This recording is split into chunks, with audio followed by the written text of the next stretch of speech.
उन स्टार्स को आप अच्छे से याद कर लीजिए। आपका प्रश्न इस चैप्टर से आएगा तो वहीं से आएगा, उसके अलावा नहीं आएगा। 10 का मतलब जिसे लेकर आगे बढ़ा जा सके। इनकी अध्यक्षता में एक कमेटी बनी, ब्रिटलैंड कमेटी। ये बनी 1987 में। 17 लक्ष्य बनाए हैं। इनको नापने के लिए कुछ संकेतक बनाए गए। कितने संकेतक बनाए गए साथियों? 248 संकेतक। ये एसडीजी के मूलभूत सिद्धांत है। तो आपसे 2 क्वेश्चन यहाँ से बनते हैं। ये बहुत स्मार्ट मूव है कि नीति आयोग को क्यों बनाया गया है। यूपीएससी का, आरपीएससी के ये फेवरेट क्वेश्चंस में से एक आता है। कोऑपरेटिव फेडरलिज्म की भावना को भी ये सुदृढ़ करता है NITI Aayog. National indicator framework में कितने संकेतक हैं? 290। साथियों ये याद रखने सीधे सीधे क्वेश्चन है। नीति आयोग द्वारा एसडीजी इंडिया इंडेक्स जारी किया जाता है। United Nation Conference to Combat Desertification, ये 1992 के रियो समिट के अंतर्गत जो 3 शाखाएं निकली थी उनमें से एक था। इसकी भी हर साल सीओपी होती है। वनावरण कितना है? 16। वृक्षावरण कितना है? 10। किसी पेपर में पूछ सकता है। मेरी लाइफ पोर्टल किस चीज से रिलेटेड है। आपको पॉलिसी की डेट वो ही याद रखनी है जो रिसेंट न्यूज में है या 1 साल से पुरानी नहीं है। नमस्कार साथियों, मैं नितेश गुप्ता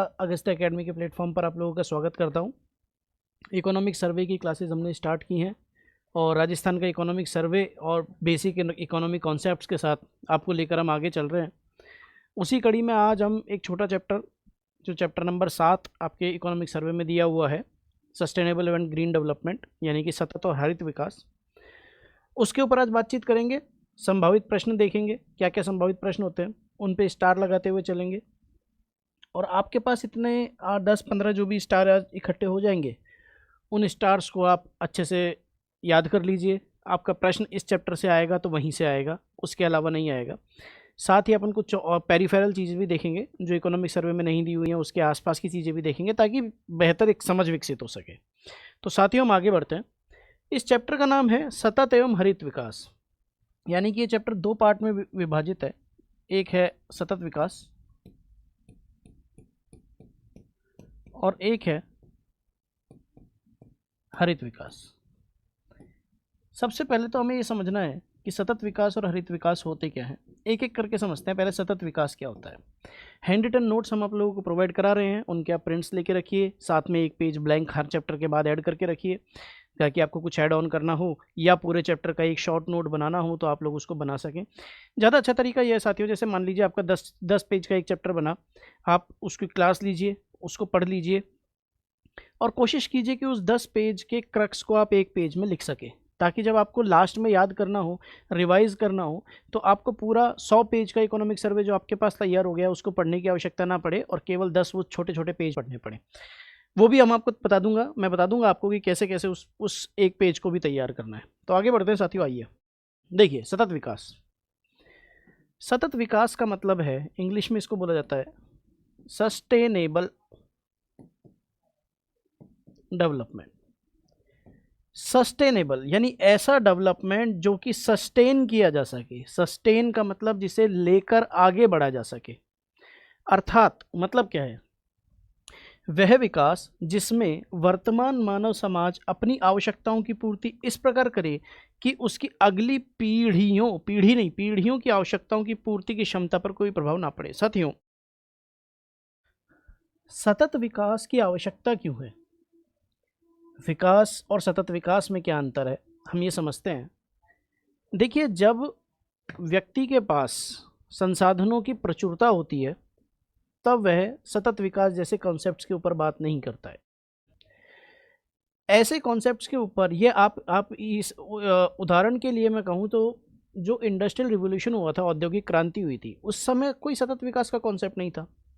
केवल धड़ल्ले से विकास किया जा रहा था, क्योंकि संसाधन इतने प्रचुर मात्रा में थे, उनका दोहन कभी हुआ ही नहीं था। उनका दोहन जो जिन कुछ गिने चुने देशों ने करना शुरू किया, उसके बाद वो दोहन अति दोहन की तरफ पहुंचा।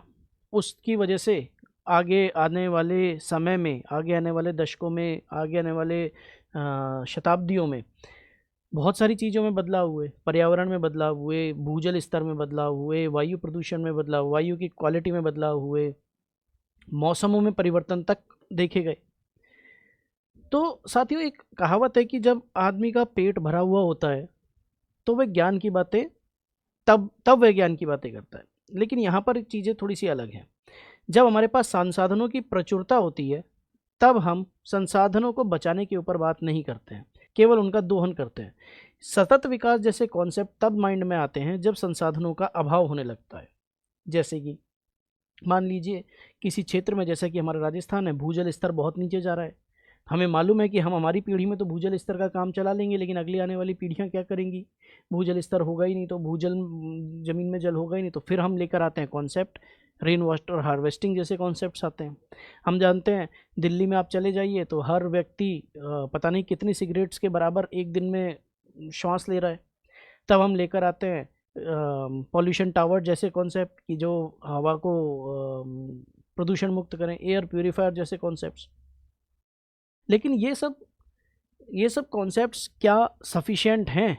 तो आंसर आता है नहीं। ये समस्या एक वैश्विक समस्या है। ये आज का समय वो समय नहीं है जब ये सोचा जाता था कि लंदन में कोई व्यक्ति अगर सिगरेट जला रहा है या धुआं कर रहा है तो उससे अंटार्कटिका की बर्फ़ कैसे पिघल रही है, लोग हंसते थे इस बात पर। लेकिन आज हम जानते हैं कि पूरा विश्व एक है, समावेशिता का सिद्धांत चलता है, तो उसके बेस पर हम जानते हैं कि एक कलेक्टिव एफर्ट की पूरे दुनिया को ज़रूरत है। तो उस कलेक्टिव एफर्ट को करने के लिए क्या क्या काम किए गए हैं पूरे विश्व में, वो सब भी हम देखेंगे। तो सतत विकास का मतलब क्या हुआ? ऐसा विकास जिसमें मानव समाज अपनी आवश्यकताओं की पूर्ति इस तरीके से करे कि आने वाली पीढ़ियों की आवश्यकताओं की पूर्ति पर क्षमता पर कोई प्रभाव ना पड़े। अब देखिए ये कॉन्सेप्ट आया कहाँ से। नॉर्वे के एक पॉलिटिशियन थे, ब्रटलैंड। इनकी अध्यक्षता में एक कमेटी बनी, ब्रटलैंड कमेटी यानी ब्रटलैंड समिति। ये बनी 1987 में, और ये इसी बात को लेकर बनी कि 1987 में ये जब समिति बनी तो इस चीज़ को लेकर बनी कि हमें आगे का हमारा भविष्य किस तरीके से लेकर चलना है, हमारे आगे के भविष्य की दिशा क्या होगी। उससे पहले हम जानते हैं 1986 में एनवायरनमेंट प्रोटेक्शन एक्ट आया था भारत में, 1972 में स्टॉकहोम सम्मेलन हुए थे, तो और मॉन्ट्रियल प्रोटोकॉल 1985 में आया था। तो बहुत सारे पिछले 1987 से 20-25 वर्ष पहले से पर्यावरण को लेकर, अलग अलग पर्यावरण के अलग अलग क्षेत्र को लेकर, मरुस्थल को लेकर, वायु को लेकर, जल को लेकर, अलग अलग गैसेस के उत्सर्जन को लेकर, वायु प्रदूषण को लेकर बहुत सारे संगठन कार्य कर रहे थे और बहुत सारे कॉन्फ्रेंसेस हो रही थी। लोगों के मस्तिष्क में ये बात आ चुकी थी कि पर्यावरण को बचाना जरूरी है। उसी कड़ी में आगे ब्रटलैंड रिपोर्ट आती, ब्रटलैंड एक कमेटी बनती है और इसी एक रिपोर्ट जारी करती है। उस रिपोर्ट का नाम क्या है? Our Common Future. तो पहला स्टार तो ये हो गया कि ये रिपोर्ट कब प्रकाशित हुई? 1987 में। दूसरा, इस रिपोर्ट का नाम क्या था? तो आवर कॉमन फ्यूचर। ये रिपोर्ट प्रकाशित होती है और इस रिपोर्ट में एक ऑफिशियल परिभाषा दी जाती है, ऑफिशियल डेफिनेशन दी जाती है। वो क्या दी जाती है? ये देखिए, ये डेफिनेशन आपको याद रखनी है। विकास ऐसा हो जो पर्यावरण को नुकसान ना पहुंचाए और आने वाली पीढ़ियां भी उसी धरती के संसाधनों का उपयोग कर सके। आज हम देख रहे हैं कि एलॉन मस्क मंगल ग्रह पर जीवन की खोज कर रहे हैं, कॉलोनियाँ चांद पर काटने की बात कर रहे हैं। ये सब बातें साथियों हो इसलिए रही है क्योंकि हम सब कहीं ना कहीं जानते हैं कि हमारी पृथ्वी अब बहुत ज़्यादा समय तक रहने लायक स्थिति में नहीं बची है। उसे वापस उसी स्थिति में रिस्टोर किया जा सके, इसके लिए बहुत सारे कॉन्फ्रेंसेस हुई हैं, बहुत सारे एजेंडा बनाए गए हैं। धीरे धीरे हम उन सब चीज़ों को देखेंगे।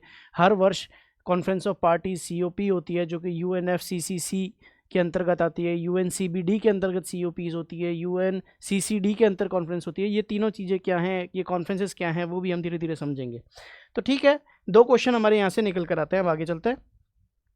उसके बाद क्या होता है, देखिए ब्रटलैंड रिपोर्ट आई है हमारी 1987 में।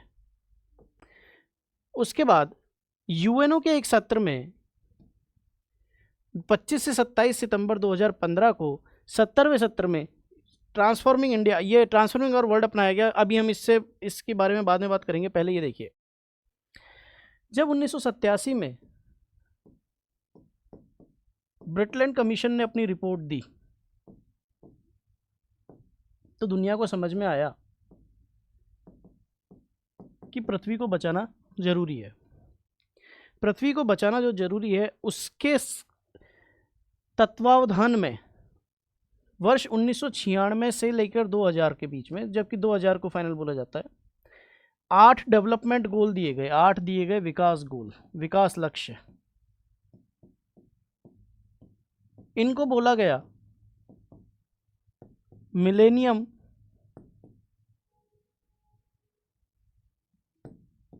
Development goals.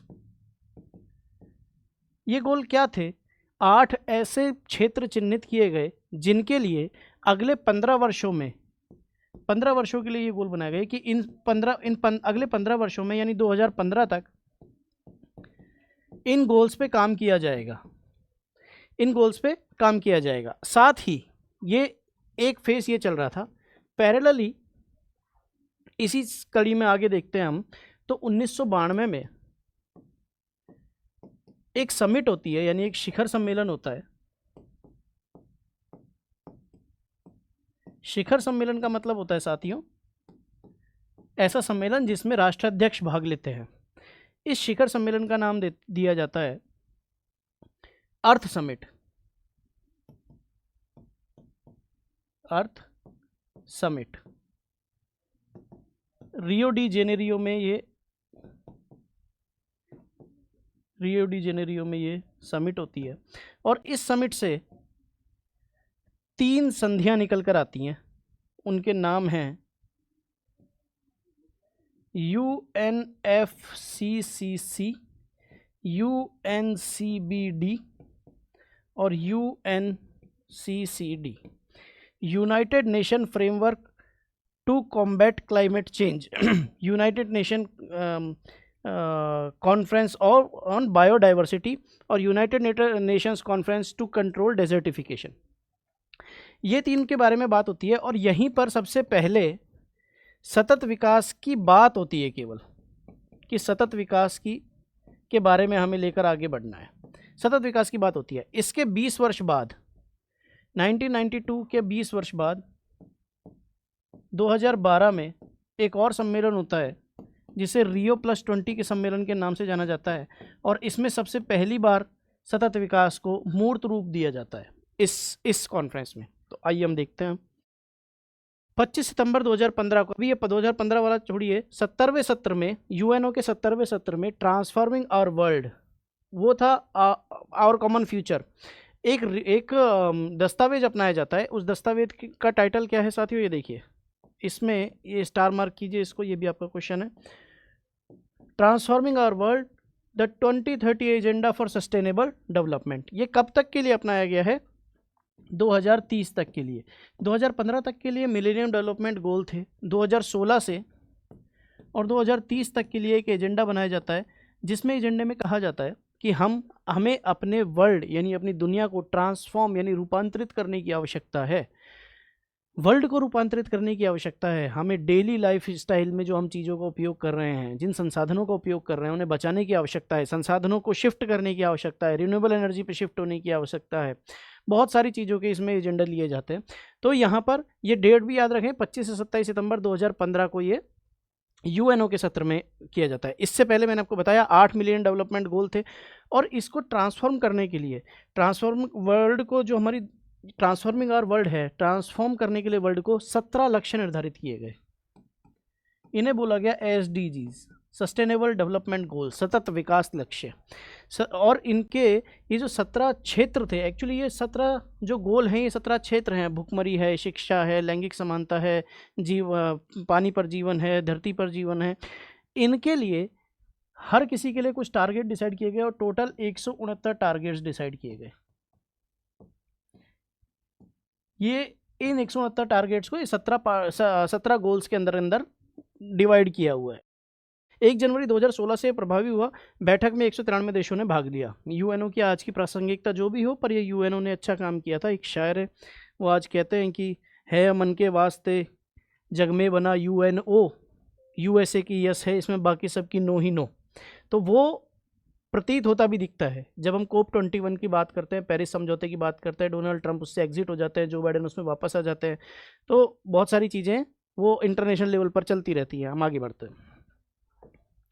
2030 के इस वैश्विक एजेंडे का मूल मंत्र का सिद्धांत था, कोई भी पीछे ना रहे। बहुत इंपॉर्टेंट है, leaving no one behind, leaving no one behind, यानी कि ऐसी दुनिया बनानी है जिसमें कोई भी पीछे ना रहे। आज हम देखते हैं अंत्योदय अन्न योजना, अंत्योदय के बारे में, अंत्योदय शब्द से जुड़ी हुई बहुत सारी योजनाएं सरकार चलाती हैं, बहुत सारी स्कीम्स चलाती हैं। अंत्योदय का मतलब है अंत से उदय, यानी कि पंक्ति में खड़े अंतिम व्यक्ति तक पहुंच, अंतिम व्यक्ति, और यही प्रशासन का उद्देश्य है साथियों। पंक्ति में खड़ा हुआ अंतिम व्यक्ति, अगर उस तक सरकार की नीतियां पहुंच रही हैं तो आप एक सफल प्रशासक की भूमिका में हैं। देखिए इसमें क्या हुआ, सबसे पहले क्या किया गया, कुछ वैश्विक स्तर पर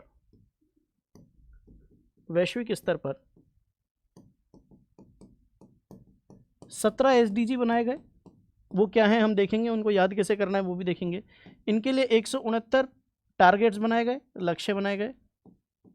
अब इनको अचीव कैसे करें। मान लीजिए मैं आपसे कहता हूं कि आपको इस वर्ष के एंड तक 31 दिसंबर तक आपकी इकोनॉमी अच्छी हो जानी चाहिए, या आपकी राजस्थान हिस्ट्री अच्छी हो जानी चाहिए। तो राजस्थान, ये तो मेरा टारगेट हो गया, पहला मैंने गोल बनाया, आपका राजस्थान हिस्ट्री अच्छा हो जाना चाहिए। फिर उसके बाद मैंने कहा कि राजस्थान हिस्ट्री में एंशियंट, मिडाइवल, मॉडर्न तीनों अच्छे हो जाने चाहिए। तो एक गोल के अंतर्गत 3 टारगेट मैंने दे दिए, एंशियंट का, मिडाइवल का और मॉडर्न का। अब मुझे इनको मापूंगा कैसे, तो मैं एंशियंट हिस्ट्री का आपका कोई पेपर रखूंगा, पहले रखूंगा बाद में रखूंगा, अंतर देख लूंगा। ये भी ऐसे ही करूंगा, पेपर रखूंगा, पेपर रखेंगे। यानी ये क्या हुए मेरे संकेतक, जिनके आधार पर मैं नापूंगा कि आपकी परफॉर्मेंस में कितना सुधार है। तो वैश्विक स्तर पर जो संकेतक हैं उसमें देखिए, वैश्विक फ्रेमवर्क लक्ष्य, वैश्विक स्तर पर वैश्विक फ्रेमवर्क, इसे बोला जाता है ग्लोबल इंडिकेटर फ्रेमवर्क। यानी कि वैश्विक स्तर पर बनाया गया कि हमने जो 17 लक्ष्य बनाए हैं, इनको नापने के लिए कुछ संकेतक बनाए गए। कितने संकेतक बनाए गए साथियों, 248 संकेतक वैश्विक स्तर पर बनाए गए, कि इनके आधार पर हम देखेंगे ये संकेतक क्या हैं। ये संकेतक बहुत सारे हैं। भुखमरी के क्षेत्र में देखना है तो लोगों को कितना अनाज मिल रहा है, 2 वक्त की रोटी कितने लोग खा रहे हैं, कैलोरी कितनी मिल रही है, शिक्षा में स्कूल ड्रॉप आउट कितने लोग हो रहे हैं, 5वीं तक की कितने बच्चे पढ़ रहे हैं, 10 साल तक से 10 साल तक के कितने बच्चे हैं जो स्कूल नहीं जा पा रहे हैं, ऐसे कितने बच्चे हैं जो पहली क्लास में एडमिशन लिया और 12वीं क्लास में एग्जिट किया। तो ऐसे बहुत सारे संकेतक हैं, तो कुल 248 ऐसे संकेतक हैं। तो आपको ध्यान रखना है, ये हैं गोल कितने हैं, 17, टारगेट कितने हैं 169, संकेतक कितने हैं वैश्विक 248। फिर इसमें एक डिकेड ऑफ एक्शन बनाया गया। डिकेड ऑफ एक्शन क्या था, डिकेड ऑफ एक्शन का मतलब है कार्यवाही दशक। एक दशक को नाम दिया गया पूरे 10 साल को, कि ये एक कार्यवाही दशक होगा, हम इसमें पूरे सस्टेन डेवलपमेंट को डेडिकेट करेंगे। SDG शिखर सम्मेलन में जो बचे हुए 10 वर्ष हैं उनके लिए सितंबर 2019 में ये बनाया गया कि 2019 से और 2029-30 तक के लिए ये दशक माना जाएगा। तो डिकेड ऑफ एक्शन पूछता है तो ये बात करनी है। ठीक है, आगे बढ़ते हैं। 2030 तक का एजेंडा को डिस्कस करने के लिए ये हुआ था। अब देखिए, अब इसके आते हैं सस्टेनेबल डेवलपमेंट के आयाम। आयाम क्या है कि सस्टेनेबल डेवलपमेंट से हमें अचीव क्या करना है, तो अचीव करना है हमें 5P।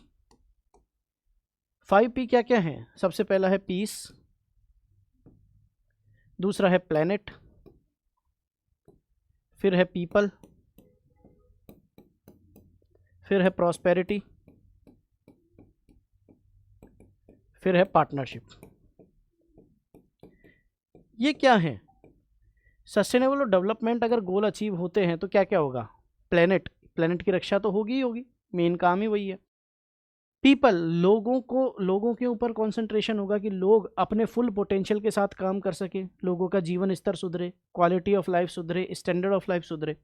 प्रॉस्पेरिटी, जब ये सब चीज़ें सुधरेंगी तो समाज में एक इक्वलिटी का भाव बनेगा, लोगों के पास संसाधनों की मात्रा होगी, सांस लेने के लिए शुद्ध वायु, पीने के लिए स्वच्छ पानी होगा। इसके बाद पीस, जब ये सब चीज़ें होने लगेंगी तो संसाधनों के पीछे जो होने वाली भाग दौड़ और उनके पीछे होने वाले युद्ध खत्म होंगे, आपस में कंपटीशन खत्म होगा, शांति स्थापित होगी। और इस सब को अचीव करने के लिए क्या तरीका है, सरकारें, इंटर गवर्नमेंटल ऑर्गेनाइजेशन, अंतर सरकारी संगठन, अंतर्राष्ट्रीय संगठन, सिविल सोसाइटीज़, ये सब आपस में कैसे काम करें, पार्टनरशिप की भूमिका में काम करें। तो आपसे पूछा जाता है कि अगर सस्टेनेबल डेवलपमेंट के आयाम क्या हैं, तो ये 5 आयाम हैं 5P। 5P देखिए आपसे पूछ सकता है कि इनमें से कौन सा सस्टेनेबल डेवलपमेंट के आयाम में नहीं है। ठीक है, मूल सिद्धांत क्या है सस्टेनेबल डेवलपमेंट के, मूलभूत सिद्धांत क्या है वो भी देख लीजिए। सार्वभौमिकता यानी यूनिवर्सलिटी, यूनिवर्सलिटी का मतलब क्या हुआ, पूरी दुनिया के सभी लोगों को इसमें इंक्लूड करना है, सभी लोगों को। यूनिवर्सलिटी यानी कि कोई पीछे ना छूटे, जो हमारा उद्देश्य है, हमने देखा था कि उसका उद्देश्य मोटो क्या है, कोई पीछे ना रहे। ये देखिए अगली लाइन आ गई, कोई पीछे ना रहे। तीसरी है अंतर संबंधता एवं अविभाज्यता। अंतर संबंधता यानी कि सिविल सोसाइटीज़ में, एक दूसरे देशों में, बहुत सारे संगठनों में लोगों के बीच आपस में अविभाज्यता हो, सब एक सोच के साथ लेकर चलें, एक सोच के साथ काम करें। समावेशी यानी कि इंक्लूसिवनेस, हर सेक्शन हर वर्ग के लोगों का इसमें समावेश हो, ऐसा ना हो कि केवल इंडस्ट्रीज़ के ऊपर हमने नॉर्म्स लगा दिए और इंडस्ट्रीज़ को टाइट कर दिया और बाकी सब चीज़ों पे उतना ध्यान नहीं दिया है। फिर है बहु हितधारकों की भागीदारी, बहुत सारे हितधारक जो हैं, जो मल्टी स्टेक होल्डर्स हैं, उनकी भागीदारी से ही ये सब चीज़ें बहुत आसानी से अचीव की जा सकती है। तो ये SDG के मूलभूत सिद्धांत है। तो आपसे 2 क्वेश्चन यहाँ से बनते हैं। पहला क्वेश्चन बनता है कि आयाम क्या है और दूसरा बनता है सिद्धांत क्या है। तो दोनों को हमको याद अलग अलग रखना है। इसमें आगे आइए, 17 लक्ष्यों की सूची। अब देखिए साथियों, 17 लक्ष्य हमें दिए हुए हैं, ठीक है, 17 लक्ष्य हमें दिए हुए हैं। उन 17 लक्ष्यों को हम देखेंगे, उनको याद करने का हम तरीका भी देखेंगे।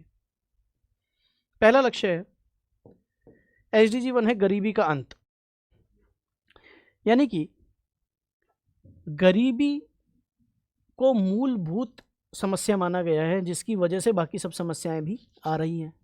जब गरीबी नहीं होगी, आदमी के पास संसाधन होंगे, तो वो अच्छा कर सकेगा, खाना अच्छा खा सकेगा, पढ़ाई अच्छी कर सकेगा, काम अच्छा कर सकेगा, रोज़गार अच्छा कर सकेगा, तभी तो वो सस्टेनेबिलिटी की बात कर पाएगा, वरना पहले वो भूख की बात करेगा। दूसरा है भूखमरी समाप्त करना। अब इसके लिए कहानी, इसको याद करते हैं। ये कहानी, पहली बात मैं आपको क्लियर कर दूं, मेरी बनाई हुई नहीं है। मैंने भी ये इसके लिए थोड़ा सा यूट्यूब वगैरह पे देखे थे, तो 2-3 कहानियों को मिक्स करके मैं एक कहानी बना के आपको दे रहा हूँ। इसमें मेरा कोई रोल नहीं है, कि मैंने कोई ट्रिक नहीं बनाई है, मैं आपको क्लियर कर देता हूँ। पहला, मान लीजिए कोई व्यक्ति है, ये कोई व्यक्ति है और ये इसकी आर्थिक स्थिति ठीक नहीं है। इसका एक बेटा है, छोटा बच्चा है, अभी पैदा हुआ है, 6 महीने का, 4 महीने का, जो भी है, ये बच्चा है। ये गरीब आदमी है, टेंशन में है, क्या करूं क्या नहीं करूं, अपने आर्थिक स्थिति को लेकर चिंताजनक है, क्या करना चाहिए। अब ये सबसे पहले सोचता है, यार सबसे पहले मैं क्या करूं, सबसे पहले तो कुछ गरीबी हटाई जाए, गरीबी हटाऊंगा तो कुछ काम बनेगा। तो सबसे पहले इसने गरीबी उन्मूलन किया, काम वाम किया, इसके पास थोड़े पैसे आए तो इसकी गरीबी मिटी। सबसे पहले इसकी गरीबी मिटी, गरीबी का अंत हुआ।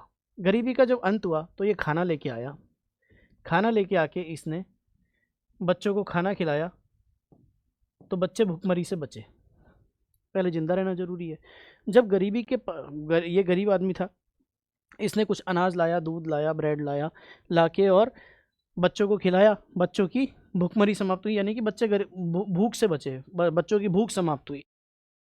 जैसे जैसे इसके पास थोड़ा पैसा आता गया, ये और अच्छा खाना, फिर अब ये फ्रूट्स लाने लगा, फिर दही हुआ, फ्रूट्स हुआ, एवोकाडो तक ये पहुंच गया धीरे धीरे। तो यानी कि अब क्या, अब बच्चों की हेल्थ सुधरने लगी। पहले तो न्यूट्रिशन ही नहीं था, अब न्यूट्रिशन मिलने लगा, तो अब हेल्थ सुधरने लगी। तो क्या हुआ, आरोग्य एवं कल्याण। तो देखो तीसरे नंबर पे क्या आया, इनकी हेल्थ सुधरने लगी, तो ये बच्चा थोड़ा सा मोटा हो गया, आरोग्य एवं कल्याण। अब बच्चा यहाँ पर हो गया 2 साल का, 3 साल का। 3 साल का इसने सोचा कि यार चलो ठीक है, अब तो सब चीज़ें हो गई, अब इसको स्कूल में भेजते हैं। तो इसने सोचा यार अच्छी स्कूल में भेजेंगे, पैसा तो ठीक ठाक, थोड़ा ठीक ठाक आ ही रहा है, तो अब स्कूल में अच्छी भेजेंगे, तो ऐसी स्कूल में भेजेंगे जहाँ पे भाई गुणवत्तापूर्ण शिक्षा मिले, शिक्षा ऐसी मिले कि ये केवल शिक्षित होके नहीं, अच्छा आदमी बन के भी निकले। तो इसने कहा चलो मैं 5 स्कूल देख के आता हूँ। ये स्कूल देखने के लिए गया। जब इसने स्कूल देखा, पहले स्कूल में देखने के लिए गया, तो वहाँ जाके देखा इसने कि भाई क्लासरूम में गया, सबसे पहले प्रिंसिपल से मिला, प्रिंसिपल ने कहा क्लासरूम देख लो, प्रिंसिपल से मिलने के बाद क्लासरूम देखा तो वहाँ पर को एजुकेशन हो रही थी, यानी कि लैंगिक समानता थी। लैंगिक समानता का मतलब क्या हुआ कि एक ही बेंच पर लड़के भी बैठे हैं और लड़कियां भी उसी बेंच पे बैठी हैं, तो लैंगिक समानता थी वहाँ पर। तो इसको देख के अच्छा लगा, चलो भाई सब को एजुकेशन में पढ़ेगा, लड़के की पर्सनैलिटी डेवलप होगी, सारी चीज़ अच्छी है, चलो क्लासरूम तो बढ़िया है, अब आगे चल के देखते हैं। थोड़ा बहुत देर हो गई घर से निकले हुए, पानी वानी पीते हैं। फिर ये जब थोड़ा आगे निकला तो देखा अरे यार यहाँ तो पानी की तो बड़ी ख़राब स्थिति है, शुद्ध जल तो है ही नहीं। इसने कहा यार या तो ना शुद्ध जल है और स्वच्छता भी नहीं है, शुद्ध जल एवं स्वच्छता ये तो है ही नहीं यार, अब क्या करें। इसको तो लगा यार स्कूल तो ये गड़बड़ है भाई, मैंने तो इतने संकेतक बनाए थे, इतने संकेतक में से ये तो ठीक थे लेकिन ये वाले ठीक नहीं था। बोले चलो कोई बात नहीं, आगे देखेंगे, इसके बारे में भी बात करेंगे। तो ये 6 संकेतक यहाँ तक हो गए हैं, है ना। तो गरीबी, फिर इसने भुखमरी, भुखमरी का अन्न मतलब आरोग्य एवं कल्याण, भुखमरी का अंत हुआ न्यूट्रिशन फूड मिला तो आरोग्य आने लगा, बीमारियां हटने लगी, दूर होने लगी, थोड़ा बच्चा हेल्दी हो गया, 3 साल का हो गया तो शिक्षा के लिए भेजा, गुणवत्तापूर्ण शिक्षा के लिए।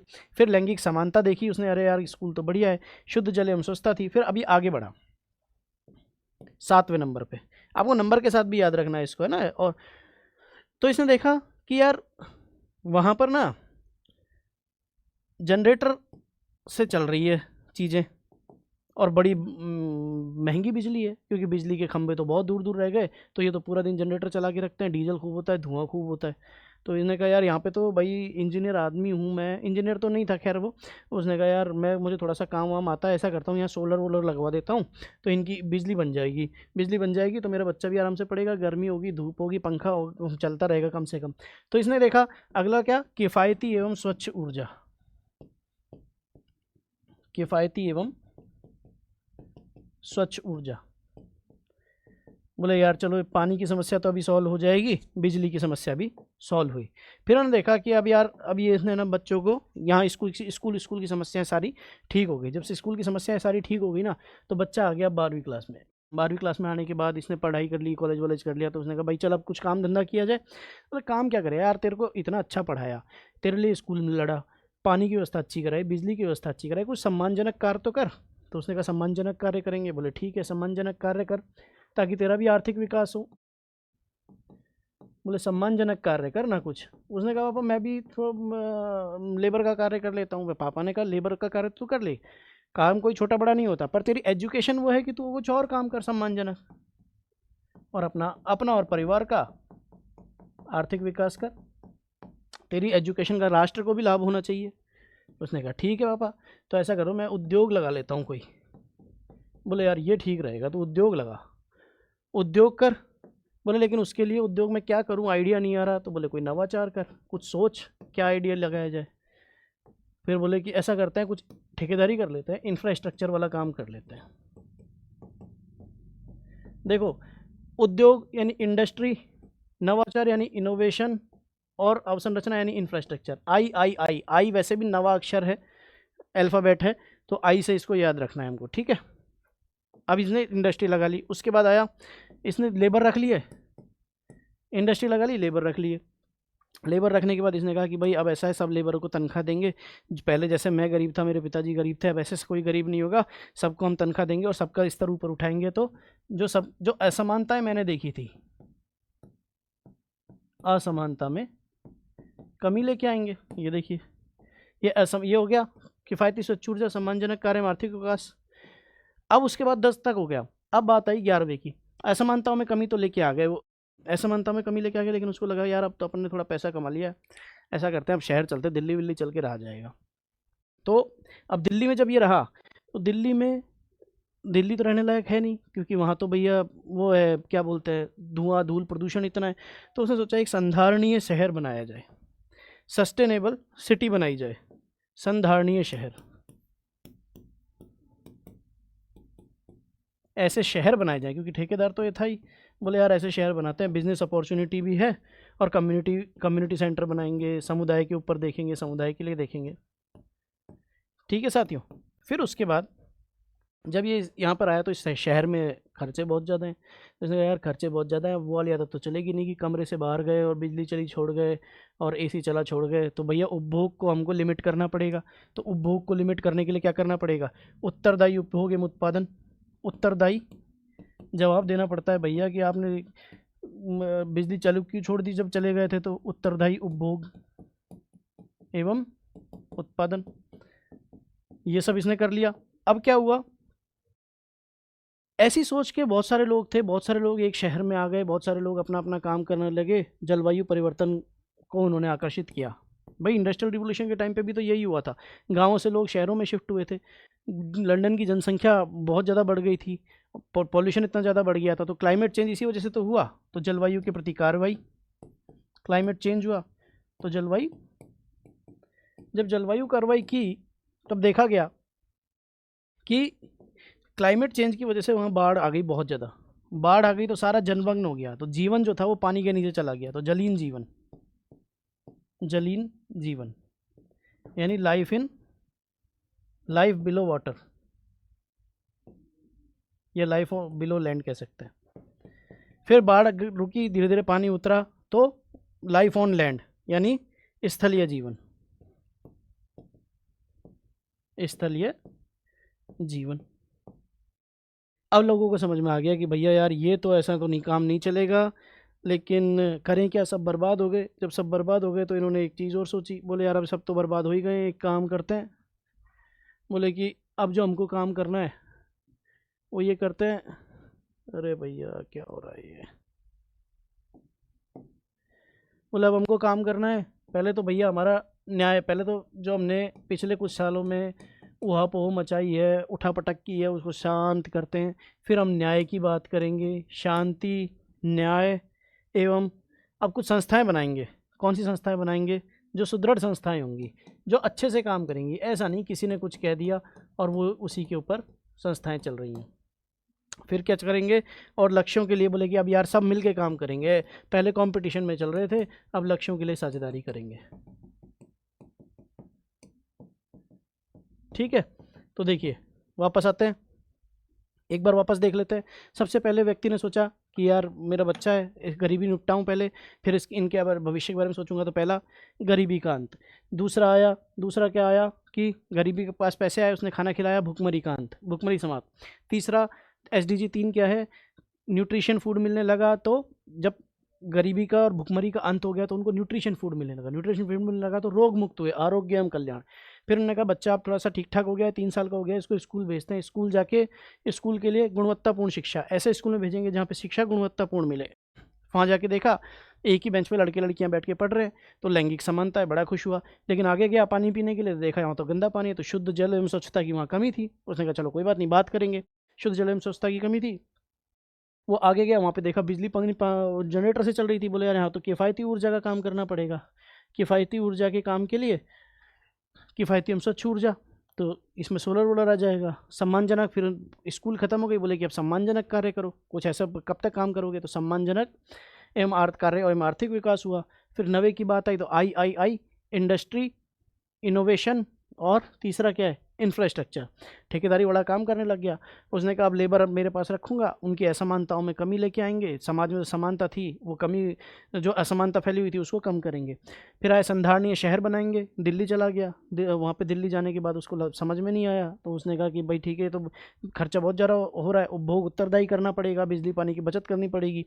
फिर उसके बाद वहाँ पर बहुत सारे लोग उसके जैसे पहुँच गए, तो जलवायु परिवर्तन होने लगा, बाढ़ आ गई, जलीन जीवन हुआ, बाढ़ का पानी उतरा तो स्थलीय जीवन हुआ। फिर शांति और न्याय की स्थापना के लिए लोगों ने झंडे खड़े किए। बाद में सबको समझ में आ गया कि हमें कानून कैसे करना है, साझेदारी से करना है। तो ये थे हमारे 17 गोल। ठीक है, अब देखते हैं इसकी लक्ष्यों की प्राप्ति के लिए भारत की प्रतिबद्धता क्या है। तो देखिए क्या है भारत की प्रतिबद्धता। भारत ने नोडल एजेंसी बनाया नीति आयोग को। ये बहुत स्मार्ट मूव है कि नीति आयोग को क्यों बनाया गया है। पहली चीज़ तो ये कि नोडल एजेंसी कौन है, कार्य सहभागी कौन है, राज्य, केंद्र शासित प्रदेश तथा सिविल सोसाइटीज एवं निजी क्षेत्र इसके कार्य सहभागी हैं। साथियों, जब हम पॉलिटी पढ़ते हैं तो पॉलिटी में हम एक चीज़ पढ़ते हैं, उस टॉपिक का नाम आता है फेडरलिज्म यानी संघवाद, संघवाद या फेडरलिज्म। इसमें हम 2-3 तरीके का संघवाद पढ़ते हैं। पहला पढ़ते हैं कोऑपरेटिव फेडरलिज्म, सहकारी संघवाद, जिसमें केंद्र और राज्य आपस में सहयोग करके आगे बढ़ते हैं, राज्य आपस में सहयोग करते हुए आगे बढ़ते हैं। आज़ादी के बाद से यही संघवाद हमारा प्रचलित था। फिर उसके बाद आता है दूसरा कॉम्पिटिटिव फेडरलिज्म। यूपीएससी का, आरपीएससी के ये फेवरेट क्वेश्चंस में से एक आता है प्रतिस्पर्धी संघवाद। एक आता है फिस्कल फेडरलिज्म, वित्तीय संघवाद। नीति आयोग जो संस्था है वो कोऑपरेटिव फेडरलिज्म और कॉम्पिटिटिव फेडरलिज्म को एक साथ लेके चलती है। राज्यों और केंद्र को एक जगह पे मिलाकर पॉलिसी निर्माण का कार्य करती है। इसीलिए यहाँ पर इंडिकेटर्स निकाले जाते हैं, एसडीजी इंडेक्स निकाले जाते हैं, कौन सा राज्य फर्स्ट पे था, कौन सा राज्य सेकंड पे था, फिर कौन सा जिला फर्स्ट पे था, कौन सा जिला सेकंड पे था राज्य के अंतर्गत। तो ये कॉम्पिटिटिव फेडरलिज्म की भावना को सुदृढ़ करता है। कोऑपरेटिव फेडरलिज्म की भावना को भी ये सुदृढ़ करता है नीति आयोग। अलग अलग पॉलिसीज़ को चल के एक दूसरे राज्यों का सपोर्ट, केंद्र राज्यों को फिस्कल अनुदान देता है, जो टैक्स का शेयर आता है उस टैक्स का शेयर नीति आयोग की रिपोर्ट के आधार पर फिर वो और ऑब्वियसली वित्त आयोग की रिपोर्ट के आधार पर वो आगे राज्यों में डिस्ट्रीब्यूट होता है। तो देखिए नीति आयोग पहला, भारत के प्रतिबद्धता में पहली चीज़ है नोडल एजेंसी किसको बनाया गया है, नीति आयोग को। दूसरी चीज़ देखिए सांख्यिकी एवं कार्यक्रम क्रियान्वयन मंत्रालय, मॉस्पी यानी कि Ministry of Statistics and Programme Implementation. इसका काम क्या है, नेशनल इंडिकेटर फ्रेमवर्क बनाने की जिम्मेदारी इसको दी गई है। देखिए हमने देखा था ग्लोबल इंडिकेटर फ्रेमवर्क थे, तो ग्लोबल इंडिकेटर फ्रेमवर्क कितने थे, ग्लोबल इंडिकेटर फ्रेमवर्क थे 248, हमने देखा था 248। तो नेशनल इंडिकेटर फ्रेमवर्क कितने हैं, देखिए 17 गोल निर्धारित हो चुके हैं और 169 लक्ष्य निर्धारित हो चुके हैं। वैश्विक लेवल पे लोगों ने कहा कि 248 ये संकेतक हैं, इनके आधार पर हम देखेंगे। बट पूरे विश्व में जैसी परिस्थितियां हैं वैसी परिस्थितियां हमारे साथ थोड़ी, हमारे साथ परिस्थितियां थोड़ी अलग होंगी। तो हमने अपने कुछ फैक्टर्स ऐड किए और हमारे नेशनल इंडिकेटर फ्रेमवर्क में कितने संकेतक हैं, 290। साथियों याद रखने सीधे सीधे क्वेश्चन हैं ये। अभी हम देखेंगे राज्य के भी देखेंगे और जिले के भी देखेंगे।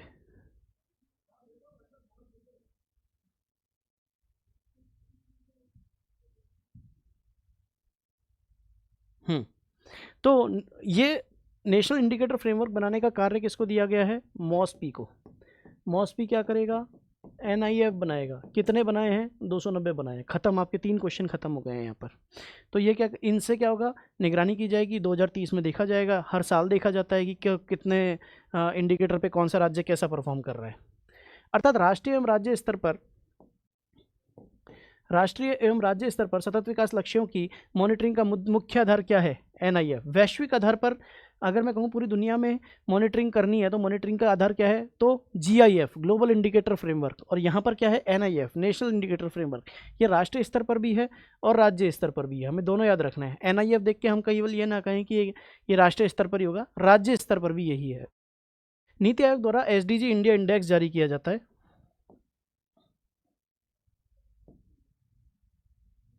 SDG इंडिया इंडेक्स कौन जारी करता है, नीति आयोग। तो ये तीसरा पॉइंट हो गया,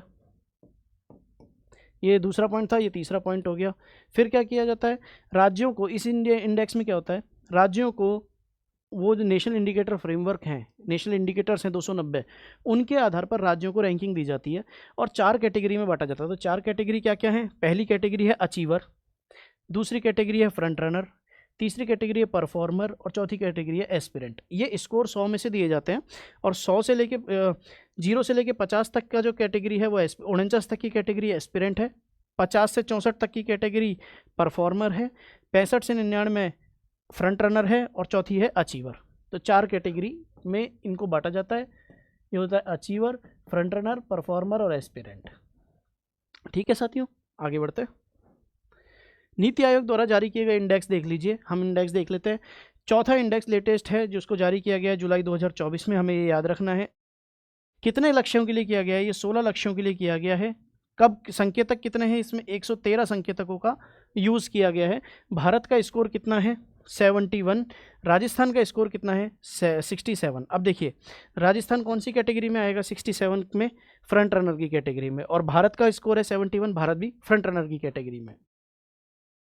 अब इसमें देखना है कि श्रेष्ठ राज्य कौन से हैं। पहला राज्य पहले नंबर पे है उत्तराखंड यूके, उसका स्कोर 79 है। दूसरे पे केरल और तीसरे पे तमिलनाडु। इसमें आप एक चीज़ और नोट कर लीजिए कि यूटी में पहले पे चंडीगढ़ है और दूसरे पे जम्मू कश्मीर है, ठीक है। और अंतिम निचले पायदान पे कौन है, बिहार और झारखंड। बिहार का स्कोर है 57। तो बिहार की कैटेगरी बताइए 57 में कौन सी कैटेगरी आ जाएगी, परफॉर्मर। आगे बढ़ते हैं। तो SDG 4.0 जुलाई 2000 नीति आयोग ने जारी किया है, जुलाई 2024 में जारी हुआ है। 16 लक्ष्य लिए गए हैं, 113 संकेतक लिए गए हैं। भारत का स्कोर 71 है, राजस्थान का स्कोर 67 है। पहले पे यूके, केरल, तमिलनाडु हैं, अंतिम में बिहार, झारखंड है, यूटी में चंडीगढ़ और JNK। ये पूरी टेबल हमको याद करनी है। पहला निकाला गया था 2018 में, वो 13 गोल के लिए निकाला गया था, उसके बाद से सारे 16 गोल्स के लिए निकाले जा रहे हैं। आप ये देखिए राजस्थान की परफॉर्मेंस कंटिन्यूसली इंप्रूव हो रही है। यहाँ राजस्थान परफॉर्मर कैटेगरी में था। किसी भी टेबल और ग्राफ को पढ़ने का यही तरीका है।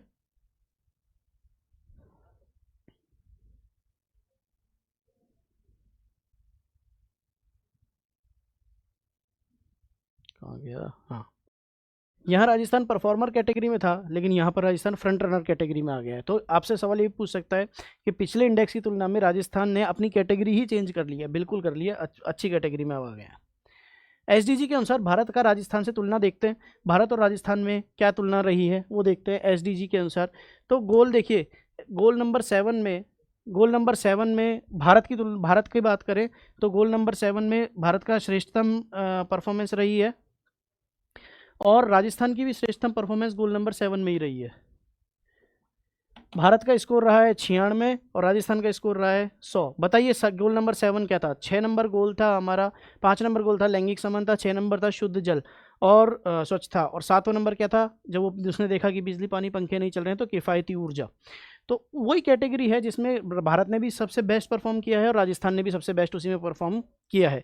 लेकिन भारत का जो सबसे लो स्कोर है वो कौन से गोल में है, गोल 5 में, यानी लैंगिक समानता वाले क्षेत्र में भारत अभी भी पीछे है। 49 स्कोर है, अभी भी केवल एस्पिरेंट कैटेगरी में है, परफॉर्मर कैटेगरी में भी अभी नहीं आया है। और राजस्थान का स्कोर गोल 10 में, गोल 10 क्या था देखिए, गोल 10 असमानताओं में कमी लाना, यानी हम अभी तक असमानताओं में कमी नहीं ला पाए हैं। गोल 10 में हमारा स्कोर 49 है, ठीक है। तो ये भारत और राजस्थान की तुलना थी। भारत का स्कोर किस में सबसे बेस्ट है, गोल 7 में, क्या स्कोर 96 है। राजस्थान का गोल 7 में, क्या स्कोर है 100। आगे बढ़ते हैं। ये देखिए इकोनॉमिक सर्वे का ही चैप्टर वो है, इमेज ली हुई है 7.2 चैप्टर 7 से। राजस्थान का लक्ष्य और प्रदर्शन देखिए, राजस्थान का प्रदर्शन सबसे ज़्यादा किस में हुआ है, लक्ष्य नंबर 7 में, ठीक है। 1 2 3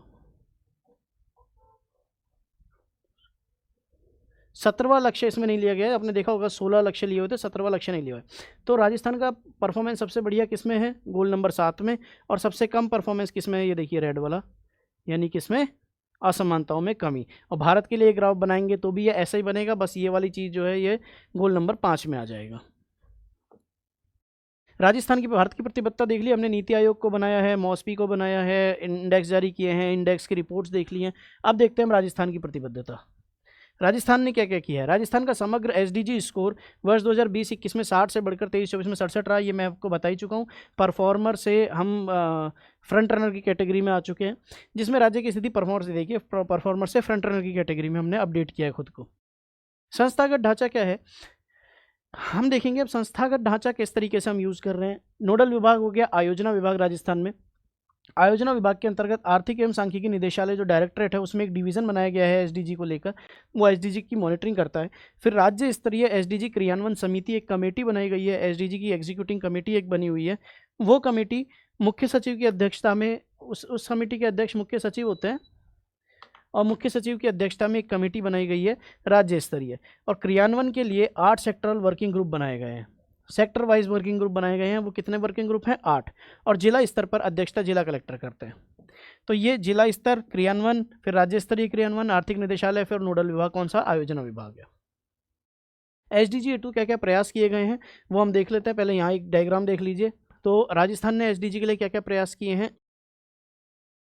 राज्य स्तरीय एसडीजी क्रियान्वयन मॉनिटरिंग समिति मैंने आपको बताया, राज्य स्तरीय मुख्य सचिव यानी चीफ सेक्रेटरी की अध्यक्षता में बनती है। 8 सेक्टोरल ग्रुप्स बनाए गए हैं। जिला स्तरीय एसडीजी क्रियान्वयन मॉनिटरिंग समिति, ये डिस्ट्रिक्ट कलेक्टर इसके हेड होते हैं। एसडीजी का बजट के साथ लिंकेज, एसडीजी आपको इकोनॉमिक सर्वे में पूरा एक चैप्टर है, बजट में भी एसडीजी के बारे में बताया जाता है। टेक्निकल कमेटी, तकनीकी समिति बनाई गई है। एसडीजी स्टेटस रिपोर्ट्स, ये एक स्टेटस रिपोर्ट्स का 6ठा संस्करण जारी किया गया है मार्च 2024 में। ये स्टेटस रिपोर्ट्स जो है वो जारी की जाती है। एसडीजी इंडेक्स वर्जन, देखिए एसडीजी इंडेक्स अलग है, एसडीजी इंडेक्स अलग है और एसडीजी स्टेटस रिपोर्ट अलग है। इसका तो आया है 6ठा वर्जन, 6ठा संस्करण। ये आई है राजस्थान के लिए 5th, राजस्थान के लिए 5वां संस्करण। अभी हम देखेंगे इसको भी। और एसडीजी इंडिया इंडेक्स वो अलग है, उसका आया है 4th, एसडीजी 4.0 जिसको हमने देखा था। तो ये तीनों चीज़ें अलग अलग हैं, ये थोड़ा सा ध्यान रखना है हमको, ठीक है। अब देखते हैं हमारी प्रतिबद्धता क्या क्या है। बजट प्रावधानों के साथ मैपिंग, राज्य स्तरीय क्रियान्वयन मॉनिटरिंग समिति, ये किसकी अध्यक्षता में? चीफ सेक्रेटरी की अध्यक्षता में। और ये हो गया आयुधीकरण कार्यशालय प्रशिक्षण, ठीक है। जिला स्तरीय क्रियान्वयन मॉनिटरिंग समिति है, एसडीजी क्रियान्वयन केंद्र है। अब देखिए जिला स्तरीय संकेतक, देखिए 226 संकेतक जिला स्तर पर मॉनिटर किए जाएंगे और राज्य स्तर पर संकेतक किए जाएंगे 330। अब आप उसी स्लाइड पे वापस आइए, या चलिए अब हम इसी स्लाइड के बाद में ही कर लेते हैं। ग्लोबल एसडीजी में कितने गोल्स? 17। टारगेट्स कितने? 169। ग्लोबल इंडिकेटर फ्रेमवर्क में कितने इंडिकेटर? 248। नेशनल इंडिकेटर फ्रेमवर्क में कितने इंडिकेटर? 290। स्टेट इंडिकेटर फ्रेमवर्क में कितने इंडिकेटर? 330। डिस्ट्रिक्ट इंडिकेटर फ्रेमवर्क में कितने इंडिकेटर? 226। ये चारों हमको याद रखने हैं। स्टेट और इंडिया के इंडेक्स के लिए कौन सा फ्रेमवर्क यूज़ किया जाता है? NIF। ये हमको ये वाला पॉइंट भी याद रखना है, ठीक है। स्टेट्स रिपोर्ट्स और विभागों की मैपिंग और स्टेट्स रिपोर्ट्स भी निकाली जाती हैं, ठीक है। आगे आइए, प्रकाशन देखिए। तो पहली चीज़ हो गई। दूसरी चीज़ के बाद ये है, एसडीजी विकास लक्ष्यों की राजस्थान की प्रगति को साझा करने के लिए क्या निकाला जाता है? ये निकाला जाता है राजस्थान एसडीजी स्टेट्स रिपोर्ट्स के 6 संस्करण जारी किए गए हैं। 6 संस्करण अभी तक जारी किए गए हैं राजस्थान एसडीजी स्टेट्स रिपोर्ट्स के। राजस्थान एसडीजी स्टेट्स रिपोर्ट्स का पहला संस्करण 2018 में जारी किया गया था। 2024 में अभी 6ठा संस्करण जारी किया गया है। इसमें क्या है? त्रिमासिक एसडीजी बुलेटिन का प्रकाशन भी एक अलग किया जाता है। 3 महीने में एक बुलेटिन निकाला जाता है, एसडीजी बुलेटिन का प्रकाशन किया जाता है, जो आर्थिक एवं सांख्यिकी निर्देशालय द्वारा जारी किया जाता है। तो क्या क्या चीज़ें हो गई देखिए। पहला हो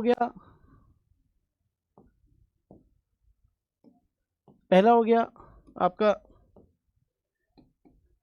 एसडीजी इंडिया इंडेक्स, ये इंडिया के लेवल पर हो गया। दूसरा हो गया एसडीजी इंडेक्स, ये राजस्थान के लेवल पे हो गया। एसडीजी स्टेटस रिपोर्ट, इसका 6ठा संस्करण आया है, इसका 5वां आया है, इसका 4था आया है। चौथा क्या हो गया? SDG bulletin. क्या क्या काम होते जा रहे हैं आपका? अगर कोई सब्जेक्टिव पेपर हो, जैसे AN वालों का, अब सोशल एस्पेक्ट ऑफ इंजीनियरिंग होगा, उसमें ये क्वेश्चन पूछा जा सकता है कि भारत ने एसडीजी के लिए क्या किया और राजस्थान ने एसडीजी के लिए क्या किया। एसडीजी सूचकांक, जिलों के मध्य लक्ष्यों को अर्जित करने के हेतु, जिलों के मध्य, अब जिलों को, जो मैंने आपको कॉम्पिटिटिव फेडरलिज्म की बात बताई थी, प्रतिस्पर्धी संघवाद की बात बताई थी, वो केवल राज्य और केंद्र तक ही सीमित नहीं रहता है, वो राज्य के अंतर्गत अंतर जिला भी सीमित होता है। तो उसके लिए सूचकांक निकाला जाता है कि कौन सा जिला किस कैटेगरी में परफॉर्म कर रहा है, किस जिले की परफॉर्मेंस कैसी है, किस जिले को इंप्रूवमेंट की जरूरत है। तो वो भी हम देखते हैं अभी। ये वही है जो अभी मैंने कहा था कि अभी हम थोड़ी देर में देखेंगे, ये 2nd नंबर वाला। तो स्वस्थ प्रतिस्पर्धा का निर्माण होता है राज्य में एसडीजी का स्थानीयकरण एवं क्रियान्वयन और अधिक प्रभावी रूप से करने के लिए मॉस्पी द्वारा तैयार किए गए इंडिकेटर्स, तो सबके लिए मॉस्पी नहीं तैयार किए गए हैं। उसके आधार पर हम ये एसडीजी सूचकांक निकालते हैं। तो देखिए क्या क्या है एसडीजी सूचकांक। लेटेस्ट कौन सा है? 5वां है। पहला कब आया था? 2020 में आया था, जिसमें 12 लक्ष्य लिए हुए थे, 31 संकेतक थे। बट हमें उस पर फोकस नहीं करना है, हमें फोकस करना है जो लेटेस्ट आया है, मार्च 2024 में आया है। लक्ष्य हैं इसमें 14, उसमें लक्ष्य थे 16, संकेतक हैं इसमें 95, संकेतक थे उसमें 113 इंडिया वाली में। यहाँ पर फर्स्ट झुंझुनू है, वहाँ पर फर्स्ट यूके था, यूटी में फर्स्ट चंडीगढ़ था। तो श्रेष्ठ इसमें पहला कौन आया है? झुंझुनू 66.44। कैटेगरी बताइए, फ्रंट रनर। सेकंड पे सीकर 63.5। कैटेगरी बताइए, परफॉर्मर, थोड़ा सा चूक गया है। फिर नागौर, झुंझुनू सीकर नागौर, झुंझुनू सीकर नागौर हमको याद रखना है। सबसे कम है जैसलमेर। कैटेगरी परफॉर्मर, क्योंकि 49 से ज़्यादा है। ओवरऑल स्कोर राजस्थान का कितना रहा है इसमें? 59.11। Category performer, Rajasthan performer category में। केवल झुंझुनू को छोड़ दें तो बाकी सब परफॉर्मर कैटेगरी में। झुंझुनू अकेला है जो फ्रंट रनर कैटेगरी में। ये देखिए, ये झुंझुनू है अकेला 66.44 के साथ फ्रंट रनर कैटेगरी में अपना पहचान बनाए हुए है। बाकी पूरा राजस्थान येलो हो रखा है। एस्पिरेंट से में कोई नहीं है, क्योंकि जैसलमेर का सबसे कम है, वही 50 से ऊपर है, और एस्पिरेंट में 50 से कम चाहिए। ठीक है, ये देखिए एक बेस लाइन के हिसाब से थोड़ा सा कंपैरिजन देख लेते हैं। इस ग्राफ को पढ़ने का वैसे कोई बहुत ज़्यादा औचित्य नहीं है, लेकिन आपको ये पता हो कि इस ग्राफ को पढ़ना कैसे है। ये देखिए, एचडी सूचकांक 2023 एवं 24 पर जिलों का तुलनात्मक प्रदर्शन देखा गया है। तो अब ये देखिए ग्रीन में, देखिए ये 2 पार्ट में किया गया, नहीं एक ही पार्ट में ना। ग्रीन में देखिए, मैं हाईलाइटर ले लेता हूँ। झुंझुनू हमने देखा था पहले नंबर पे था, ये रहा झुंझुनू। झुंझुनू ग्रीन में है, ये रहा झुंझुनू। ठीक है, तो झुंझुनू का पहले से कम बढ़ा भी है और झुंझुनू ग्रीन में भी है। फिर आप देखिए कि सबसे ज़्यादा कमी देखिए राजसमंद में दिख रही है, और झुंझुनू का नंबर देखिए कहाँ पर है। झुंझुनू 64 से ऊपर है। 64 वाली लाइन को झुंझुनू क्रॉस कर चुका है, 65 वाली लाइन को झुंझुनू क्रॉस कर चुका है, तो अब ये उस कैटेगरी में आ चुका है। सबसे कम ये रहा देखिए जैसलमेर, ये सबसे पीछे है। ये 48, 50, 52 इस तरीके से चला जाता है। और ये एरो क्या निर्देशित कर रहे हैं कि 2023 से प्रगति हुई है या कमी हुई है। तो 2023 से इधर की तरफ आया है, इसका मतलब कमी हुई है। ये जैसे ये आया है करौली 2023 की तुलना में 2024 में ज़्यादा ही कमी हुई है। राजसमंद में ज़्यादा ही कमी हुई है। ये जो ग्रीन है इनमें वृद्धि हुई है। तो ठीक है, तो हमको ये केवल इसलिए डाला गया है ताकि आपको ये पढ़ना आ जाए कि ये किस तरीके से दिया हुआ है। क्वेश्चन कहीं आपको ऐसे ही निकाल के दे दे और पूछ ले कुछ, तो कुछ भरोसा नहीं है आरपीएससी का। यहाँ हमारा इस चैप्टर का एक पार्ट कंप्लीट होता है, सतत विकास। अब हम चलते हैं दूसरे पार्ट की तक, हरित विकास यानी ग्रीन डेवलपमेंट। ग्रीन डेवलपमेंट होता क्या है? विकास के आयामों को इस तरीके से सुसज्जित करना। हमने देखा था हरित विकास क्या होता है। हरित विकास का मतलब था, सतत विकास का मतलब था, सतत विकास का मतलब था कि हमारी पीढ़ियां तो उसको कर ही ले उपभोग संसाधनों का, और आगे आने वाली पीढ़ियां भी करें। लेकिन हरित विकास का क्या मतलब है? हरित विकास का सरकार का फोकस बहुत ज़्यादा है। ये एक ऐसा दृष्टिकोण है जो आर्थिक वृद्धि और पर्यावरण संधारणीयता को एक साथ जोड़ता है, कि आर्थिक वृद्धि हो लेकिन पर्यावरण भी बचे रहे। आर्य फॉरेस्ट का हमने एग्जाम्पल देखते हैं। महाराष्ट्र में बहुत ज़्यादा विरोध हुआ वहाँ पे कंस्ट्रक्शन का। सरिस्का में बीच में से रोड निकलती है, तो वहाँ पे जनजीवन के साथ साथ जो वन्य जीव हैं उनकी जीवन भी प्रभावित होता है। तो विकास और पर्यावरण की जो डिबेट है, इसका कोएग्जिस्टेंस एक साथ लेके कैसे चल सकते हैं, और उस विकास को पर्यावरण के साथ समावेशिता के साथ लेकर आगे चलने को के उपाय ही हरित बजट में किए जाते हैं। ये स्वच्छ प्रौद्योगिकी, इसके कंपोनेंट्स क्या क्या हैं ये देखिए। कैसे कैसे हम करेंगे? स्वच्छ प्रौद्योगिकी, टेक्नोलॉजी, क्लीन टेक्नोलॉजी करेंगे।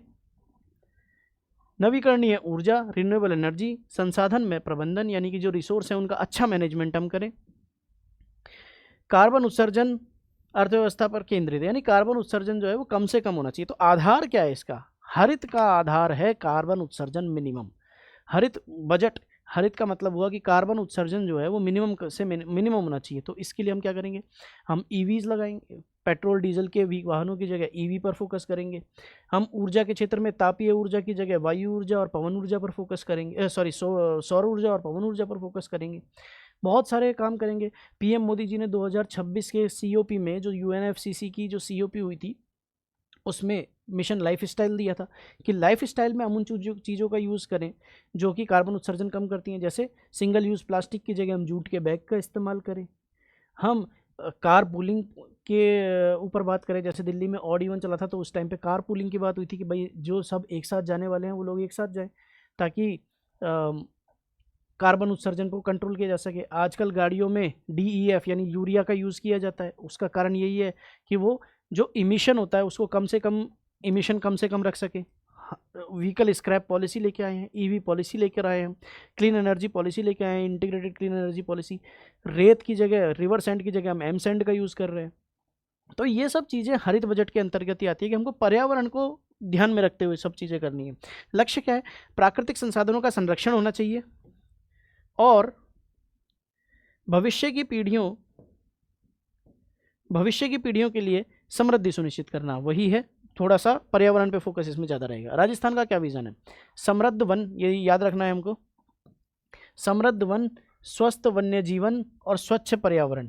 तो समृद्ध वन, स्वस्थ वन्य जीवन और स्वच्छ पर्यावरण। वन समृद्ध होने चाहिए, वन्य जीवन अच्छा होना चाहिए और पर्यावरण भी स्वच्छ रहना चाहिए। 1953 का फॉरेस्ट एक्ट है, उसके अंतर्गत हमें दिया गया है कि किसमें कितना % हमारे पास वन होने चाहिए। हमारा राजस्थान कहाँ पर है, कहाँ नहीं कर रहा है। इंडियन स्टेट फॉरेस्ट रिपोर्ट जारी होती है हर 2 साल में, 2023 की वो आई हुई है, तो उसके आंकड़े देखकर भी हम समझेंगे उन चीज़ों को। मरुस्थलीकरण और भूमिक्षरण को रोककर जलवायु परिवर्तन के प्रति अनुकूल बनाना। तो ये मरुस्थलीकरण यानी डेजर्टिफिकेशन को रोकना। मरुस्थलीकरण क्या होता है? United Nation Conference to Combat Desertification, ये 1992 के रियो समिट के अंतर्गत जो 3 शाखाएं निकली थी उनमें से एक था। इसकी भी हर साल COP होती हैं, तो हम वो बताएंगे आपको कि COP इस बार कहाँ हुई है, करंट के टॉपिक्स हैं वो। उपजाऊ भूमि का बंजर हो जाना मरुस्थलीकरण है। आम भाषा में, साधारण भाषा में, इसकी परिभाषाएं अलग अलग हो सकती हैं। UNCCD ने भी अलग परिभाषा दी है, स्टैंडर्ड परिभाषा है। मरुस्थल का प्रसार, हम ग्रीन वॉल अरावली बना रहे हैं, अरावली के पैरेलल में, अरावली जहाँ से निकलती है वहीं पर हम ग्रीन वॉल बना रहे हैं ताकि मरुस्थल का प्रसार पूर्व की तरफ ना हो, और जो पूर्व की तरफ या फिर पश्चिम की तरफ भी जो उपजाऊ भूमियाँ हैं वो मरुस्थल में ना बदलें, वो बंजर ना हो, तो उसको रोकना ताकि प्राकृतिक संसाधनों का अनुकूलतम उपयोग हो सके, वो राजस्थान का विजन है। 2029-30 तक 125 गीगावाट नवीकरणीय ऊर्जा का उत्पादन करने का लक्ष्य है। ये हमारी इंटीग्रेटेड क्लीन एनर्जी पॉलिसी आई है। इसमें 125 गीगावाट हमको क्या करना है? नवीकरणीय ऊर्जा का उत्पादन करना है 2029-30 तक। ये 2024 में आई थी। चलिए आगे बढ़ते हैं। राजस्थान का विजन, हरित विकास की विशेषताएं क्या क्या हैं, क्या होगा हरित विकास में, तो वो देखते हैं। ये सब चीज़ें आपके इकोनॉमिक सर्वे के, ओरिजिनल इकोनॉमिक सर्वे के नोट्स से बनाई हुई हैं। ये आपको हम नोट्स पैनल PDF तो देंगे, साथ में आपको ये वाले हैंड रिटन नोट्स भी हम प्रोवाइड करा देंगे। आर्थिक और पर्यावरणीय प्रगति के लिए व्यवहारिक दृष्टिकोण, यानी कि हम केवल आइडल चीज़ें ना बना लें कि आज से सीमेंट बंद और केवल जो है वो इंटरलॉकिंग वाले पत्थर जैसे जैसलमेर के किले में लगे हुए हैं वो वैसे ही बनाएंगे। नहीं, हमें दृष्टिकोण व्यवहारिक अपनाना है, प्रैक्टिकल दृष्टिकोण अपनाना है, जो कि आर्थिक और पर्यावरण, आर्थिक प्रगति भी हो और पर्यावरण भी हो, एक बैलेंस बना के चलना है। सबसे जरूरी काम है बैलेंस बना के चलना। प्राकृतिक संपत्तियों का संधारणीय उपयोग, यानी कि विवेकपूर्ण उपयोग हो सब चीज़ों का, अति दोहन ना हो किसी भी चीज़ का। भूजल स्तर की हम ग्राउंड वाटर की रिपोर्ट देखें तो भूजल स्तर बहुत नीचे जा चुका है। पर वायु के एक कॉमेडियन है, उनका एक वीडियो था कि पिछले कुछ समय की रिपोर्ट थी कि दुनिया के 10 टॉप 10 पॉल्यूटेड सिटी में 7 इंडिया के थे और 3 पाकिस्तान के। बोले अच्छा, वो मैं इसी चीज़ पे खुश था कि चलो पार्टीशन हो गया, वरना टॉप 10 हमारे ही होते। तो हमें इन चीज़ों पर ध्यान देना है कि कहाँ पर्यावरण जा रहा है और उसका उपयोग, संसाधनों का उपयोग कैसे होगा। स्वच्छ हवा, पानी और अनुकूल जैव जीवन समर्थन सेवाओं का प्रावधान। स्वच्छ हवा, स्वच्छ पानी, अनुकूल जनजीवन है। संसाधनों की सीमितता को ध्यान में रखना है। संसाधन सीमित हैं, हमें ये ध्यान रखना है, उपयोग उसी हिसाब से करना है कि अगले आने वाली पीढ़ियाँ भी उपयोग कर सकें। राजस्थान के लिए चुनौती क्या है? ये क्या है, मेंस के टॉपिक ज़्यादा हैं। जल संकट, मरुस्थलीकरण, अत्यधिक तापमान, निम्न वर्षा, हम सब जानते हैं कि इन सब चीज़ें हैं। हमारी खेती जो है वो वर्षा पे डिपेंडेंट है, वर्षा किसी वर्ष ऊपर नीचे हो जाती है तो हमारी खेती में भी दिक्कत आती है। हरित विकास के माध्यम से इनका समाधान संभव है। हमें ग्रीन डेवलपमेंट पे फोकस रखना है और उसी के हिसाब से इनका समाधान संभव है। राजस्थान की प्रमुख नीतियाँ क्या क्या हैं? इन नीतियों को हम नीतियों का एक टॉपिक लेकर आएंगे जिसमें आपको हम करंट अफेयर्स में रही फ्लैगशिप योजनाएं भी करवाएंगे, तो उसमें डिटेल में करवाएंगे। बाकी आप देख लीजिए, अक्षय ऊर्जा, ऐसी ऊर्जा जो क्षय नहीं होती, जिसका क्षय नहीं होता, यानी रिन्यूएबल एनर्जी के लिए क्या है? एकीकृत स्वच्छ ऊर्जा नीति 2024, यानी कि इंटीग्रेटेड क्लीन एनर्जी पॉलिसी 2024। इसमें बहुत सारे प्रावधान हैं। 90 गीगावाट किससे है, 10 गीगावाट का एनर्जी स्टोरेज सिस्टम करना है, 15 गीगावाट का। दूसरा है वर्ष 2070 तक नेट ज़ीरो कार्बन उत्सर्जन करना है। नेट ज़ीरो क्या होता है? नेट ज़ीरो का मतलब ज़ीरो कार्बन उत्सर्जन नहीं है। नेट ज़ीरो का मतलब है जितना कार्बन उत्सर्जन हुआ उतना ही हमने कार्बन उत्सर्जन को कम करने के प्रयास भी कर लिए। अगर मान लीजिए 2 टन कार्बन उत्सर्जन हुआ तो 2 टन कार्बन उत्सर्जन कम करने लायक हमने पेड़ लगा लिए, या 2 टन कार्बन उत्सर्जन कम करने लायक हमने ईवीज बना ली, तो वो होता है नेट ज़ीरो इमिशन। ई वेस्ट मैनेजमेंट पॉलिसी 2023 में आई थी। ई वेस्ट का जो इलेक्ट्रॉनिक वेस्ट है उसका कलेक्शन और डिस्पोजल और उन सब चीज़ों को थोड़ा सा रेगुलेट करने के लिए ये पॉलिसी लेकर आए थे। जलवायु परिवर्तन नीति 2023 प्राकृतिक संसाधनों के उपयोग से रिलेटेड। राजस्थान ईवी पॉलिसी 2022 में आई थी। ये सस्टेनेबल ट्रांसपोर्टेशन सतत परिवहन था। इसमें 2200 करोड़ का एक प्रोत्साहन कोष भी इसके लिए बनाया गया था। तो ये कुछ पॉलिसीज़ थी। वन और पर्यावरण पहल में क्या है राजस्थान में? कुल देखिए अभिलेखित वन क्षेत्र राजस्थान में कितना है? 33,014 वर्ग किलोमीटर, जो कि कुल भौगोलिक क्षेत्र का कितना प्रतिशत है? 9.64%। हमने एक क्लास में देखा था कि भारत और राजस्थान के क्षेत्रफल की तुलना की थी, और मैंने बताया था कि राजस्थान का क्षेत्रफल भारत के क्षेत्रफल का 10.41% है। और राजस्थान में कितने प्रतिशत क्षेत्र पर वन है? 9.64 पे। होने कितने पे चाहिए? 33% पे। राजस्थान वन, ये देखिए 1953 का जो वन अधिनियम है फॉरेस्ट एक्ट, उसके अनुसार आरक्षित वन रिजर्व फॉरेस्ट होने चाहिए 36.95% हैं, आरक्षित वन 56.43 और अवर्गीकृत वन 6.62%। तो आइए India state of forest report 2023 जो लेटेस्ट रिपोर्ट थी उसके अनुसार वन आवरण, देखिए ये रिपोर्ट हम और डिटेल में पढ़ लेंगे। इसमें देखते हैं वन आवरण, एक होता है वन आवरण, एक होता है वृक्षावरण। वृक्षावरण निकाला जाता है कैनोपी से, यानी कि ये पेड़ है, इसकी ये कैनोपी है। ऊपर से देखने पर ये जो कैनोपी जो दिख रही है, ये पूरा पेड़ जो दिख रहा है, इसका आवरण लिया जाता है वृक्षावरण में। और वनावरण है कि एक सीमित क्षेत्र के अंतर्गत, उसमें एरिया डिफाइंड होता है, उस क्षेत्र के अंतर्गत अगर पेड़ हैं तो उसको वन घोषित किया जाता है। तो वनावरण हमारे यहाँ पर है 16,548 वर्ग किलोमीटर, जो कि कुल भौगोलिक क्षेत्र का 4.84% है। वृक्षावरण है 10,841.12% वर्ग किलोमीटर। वनावरण कितना है? 16। वृक्षावरण कितना है? 10। कुल वनावरण प्लस वृक्षावरण कितना हुआ? 27 के आसपास 27,389 ये रहा, 27,389.33। और कुल भौगोलिक क्षेत्रफल का कितना प्रतिशत हुआ? ये मात्र 8%।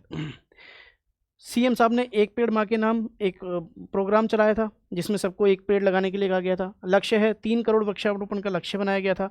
मेरी लाइफ पोर्टल के अनुसार इतना पौधारोपण किया गया। अब देखिए ये है ना, इसको छोड़ नहीं सकते हैं।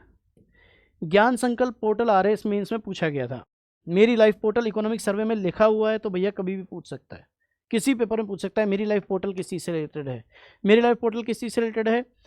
सरकारी अस्पतालों में मिलने वाली दवाओं से रिलेटेड, जांच से रिलेटेड। एक ये दे देगा कुछ और, एक और दे देगा। इसमें कितने पौधों को आरोपण किया जा चुका है? 5.62 करोड़। डेटा बेकार है, बट जब आपसे एलईडी लाइट पूछ सकते हैं कि कितनी एलईडी लाइट लगाई जा चुकी हैं, तो ये भी पूछा जा सकता है भैया, तो याद रखना जरूरी है। कोई भरोसा नहीं है, आपको याद रहे तो ज़्यादा ठीक है। TOFR tree outside forest, tree outside forest Rajasthan. TOFR योजना की शुरुआत Rajasthan grinning and rewilding mission के अंतर्गत की गई थी। ग्रीनिंग एंड रीवाइल्डिंग मिशन के अंतर्गत इसकी योजना की शुरुआत की गई थी। कौन सा मिशन था? Rajasthan grinning and rewilding mission. उद्देश्य क्या है? वन क्षेत्र के बाहर जो वन क्षेत्र डिसाइडेड हैं कि ये वन है, जो इंडिया स्टेट फॉरेस्ट रिपोर्ट के अनुसार और वन अधिनियम के अनुसार जिन क्षेत्रों को वन घोषित किया गया है, उसके बाहर के क्षेत्र में जितने कितने वन हम लगा सकते हैं, कितने वन हम लगाने हैं, तो उसके बाहर हमें 5 करोड़ पौधे प्रति वर्ष लगाने हैं। और 5 करोड़ में क्या है? 3 करोड़ पौधे घरों और खेतों में। देखिए ये इंपॉर्टेंट है साथियों, इसको याद रखिएगा, स्पेशली वो जिनका कोई भी रिटर्न मेंस एग्जाम आने वाला है। 5 करोड़ पौधे में से 3 करोड़ लगेंगे घरों और खेतों में, 1 करोड़ पौधे लगेंगे गोचर भूमियों में, ओरण भूमियों में और घास के मैदान में। ओरण भूमि मंदिरों के पास वाली भूमि, मंदिरों को दान की गई भूमि। 1 करोड़ पौधे लगेंगे शहरी क्षेत्रों के लिए। शहरी क्षेत्रों में मैं आपको एक चीज़ और बता दूं, शहरी क्षेत्रों में एक वन का टाइप फेमस है, उसका नाम है मियावाकी मेथड। यूपीएससी में भी ये क्वेश्चन पूछा गया है और ये कभी भी पूछा जा सकता है। आरएएस के इंटरव्यूज़ में तो कई बार अधिकतर पूछा जाता है। एक डेजिग्नेटेड एरिया में, छोटे एरिया में बहुत सारे पेड़ लगा दिए जाएं तो उसको मियावाकी मेथड बोला जाता है। आप अगर एमएनआईटी जयपुर जाएं तो एमएनआईटी जयपुर में मियावाकी मेथड से एक फॉरेस्ट बनाया हुआ है। ये जापान की टेक्नोलॉजी, जापान से लिया हुआ मेथड है ये। इसमें छोटे एरिया में वन बनाए जाते हैं। ठीक है, 3 करोड़ घरों और खेतों में, 1 करोड़ गोचर भूमि में, ओरण भूमि में, 1 करोड़ लगेंगे शहरी क्षेत्रों में। ठीक है, इस योजना के अंतर्गत दिसंबर 2024 तक कितने पौधे लगा दिए गए, वितरित किए गए? 409 लाख रुपए ना, 409.41 लाख, यानी 5 करोड़ का हमारा लक्ष्य था प्रतिवर्ष। 4 करोड़ 9 लाख पौधे दिसंबर 2024 तक वितरित कर दिए गए थे। उसके अलावा क्या है? Eco tourism. इको टूरिज्म के लिए टूरिज्म चैप्टर 6 है, उसमें हम पढ़ेंगे इको टूरिज्म क्या होता है। टूरिज्म का एक टाइप है जिसमें एनवायरमेंटल चीज़ों पे फोकस किया जाता है, एनवायरमेंटल एस्टेब्लिशमेंट पे फोकस किया जाता है। तो वहाँ बनाई जाएगी लव कुश वाटिकाएं बनाई जाएंगी। लव कुश वाटिकाओं में क्या होगा? लव कुश वाटिकाओं का विकास किया जाएगा। प्रत्येक जिले में कितनी? 2। और बजट अनुदान इसके लिए कितना है ये याद रखने की जरूरत नहीं है, आपको याद रखना है कि प्रत्येक जिले में 2 लव कुश वाटिकाएं बनाई जाएंगी। 20 सूत्री कार्यक्रम, ये आरएएस 2021 का शायद मेंस का एक सवाल था। 20 सूत्री कार्यक्रम के अंतर्गत वृक्षारोपण किया जाएगा 2024-25 में।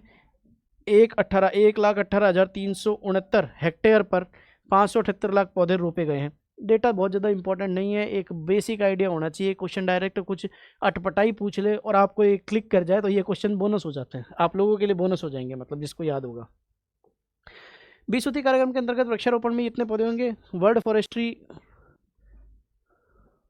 वर्ल्ड फॉरेस्ट्री आर्बोरेटम जयपुर की तर्ज पर, ये जयपुर है, जयपुर में है वर्ल्ड फॉरेस्ट्री आर्बोरेटम। जयपुर की तर्ज पर क्या किया जाएगा? जोधपुर, बीकानेर, कोटा, उदयपुर, भरतपुर, अजमेर में वनस्पति उद्यान विकसित किए जाएंगे। तो ये वनस्पति उद्यान कहाँ विकसित किए जा रहे हैं? पूछ दे कि निम्न में से किस जगह पर वनस्पति उद्यान विकसित नहीं किए जा रहे हैं? तो कहाँ पर? जोधपुर, कोटा भी है, बीकानेर, कोटा, उदयपुर, भरतपुर और अजमेर। भरतपुर में तो आएगा ही आएगा। ठीक है, किसकी तर्ज पे? World forestry arboretum. कहाँ पर है? सीधा पूछ सकता है वर्ल्ड फॉरेस्ट्री ऑर्बिट्रम कहाँ पर है, तो वो है आपका जयपुर में। आगे आइए, अक्षय ऊर्जा। अक्षय ऊर्जा के संबंधित क्या क्या पॉलिसीज़ हैं हम देख चुके हैं। इंटीग्रेटेड पॉलिसी है, इंटीग्रेटेड पॉलिसी में जो 2024 में आई थी, इसमें क्या करना है? अक्षय ऊर्जा यानी कि रिन्यूएबल एनर्जी को हमको बढ़ावा देना है। हमारी डिपेंडेंसी तापीय ऊर्जा पर कम करनी है, कोयले पर कम करनी है। ऊर्जा भंडारण प्रणालियों, एनर्जी स्टोरेज सिस्टम, ईएसएस बोला जाता है इनको, एनर्जी स्टोरेज सिस्टम को एकीकृत करना। एकीकृत करने का मतलब सब सारी तरीके की ऊर्जाएं एक जगह पे स्टोर की जा सकें। और स्वच्छ ऊर्जा क्षेत्र में आकर्षक नीति वातावरण बनाना। राजस्थान के प्रचुर सौर और पवन संसाधनों का उपयोग, ये ठीक है, सौर संसाधनों का, पवन संसाधनों का उपयोग करना है। अब देखिए इसमें क्या है, भारत ने 2030 तक का लक्ष्य क्या रखा हुआ है? 500 गीगावाट। 500 गीगावाट रिन्यूएबल एनर्जी का लक्ष्य है भारत का। उसमें राजस्थान ने जो प्लान किया है वो किया है कि इसमें हम कितना योगदान देंगे 2030 तक? 125 गीगावाट का। इस पॉलिसी के अंतर्गत ये चीज़ मेंशन है। नेट जीरो उत्सर्जन, जो मैंने बताया था COP 26 में मोदी जी ने, COP 26 कहाँ हुई थी? ग्लासगो। इसमें मोदी जी ने ये कॉन्सेप्ट दिया था कि नेट जीरो इमिशन, हम शून्य उत्सर्जन, नेट जीरो इमिशन करेंगे 2070 तक। रणनीतिक अवधि मार्च 2023 तक प्रभावी। मार्च 2023 तक, ये याद रखना है आपको, मार्च 2023 तक। आरएएस 2024 के प्रीलिम्स एग्जाम में 3-4 पॉलिसीज़ की डेट पूछी गई थी, मैंने आपको बताया था, कई क्लासेस में पहले ही बता चुका हूँ। आपको पॉलिसी की डेट वही याद रखनी है जो रिसेंट न्यूज़ में है या 1 साल से पुरानी नहीं है, या नई नीति द्वारा प्रतिस्थापित होने तक। प्रमुख विशेषताएं क्या हैं? 2029 तक 125 गीगावाट अर्ज की क्षमता हम विकसित करेंगे। नोडल अधिकारी कौन होंगे? राजस्थान अक्षय ऊर्जा निगम, RREC इसकी नोडल एजेंसी होगी। ठीक है, पंजीकरण वगैरह का काम ये करेगी। और हितधारक में सहभागिता, ये सब चीज़ें ठीक है। स्वच्छ ऊर्जा को बढ़ाना, उपयोग करना, ये सब काम बोल बच्चन वाली चीज़ें हैं। फोकस एरिया किस किस पर होगा? इसमें देखिए ये जो पॉलिसी आई है इसमें हमें 125 गीगावाट करना है। 125 गीगावाट में से 90 गीगावाट तो आएगा सोलर से, 15 गीगावाट आएगा सोलर विंड हाइब्रिड और 10 गीगावाट का होगा एनर्जी स्टोरेज सिस्टम। तो इस तरीके से करके 125 गीगावाट का हमारा उद्देश्य है, और भी एक दो चीज़ें हैं उसमें, वो हम देख लेंगे। आइए, फोकस एरिया क्या है, मानव संसाधन विकास, ये सब बोल बच्चन वाली चीज़ें हैं, आपको ऑब्जेक्टिव में नहीं पूछी जाएगी। हाँ, सब्जेक्टिव के लिए जब आप इस पॉलिसी को तैयार करेंगे तो आपको थ्रू आउट सारी चीज़ें लिख के रहनी पड़ेगी, बट चूंकि हमारा एग्ज़ाम ऑब्जेक्टिव अप्रोच ज़्यादा रखता है तो हमें फिर फोकस डेटा पे रखना है, डेट्स पे रखना है। प्रमुख पहल देखिए, सौर पवन हाइब्रिडाइजेशन। मैंने बताया कि सोलर और पवन का हाइब्रिडाइजेशन होगा। तो हाइब्रिडाइजेशन में क्या होगा कि दोनों जो एनर्जी सोर्सेज हैं उनको कंबाइंड करके हम एनर्जी किस तरीके से प्रोवाइड करा सकते हैं।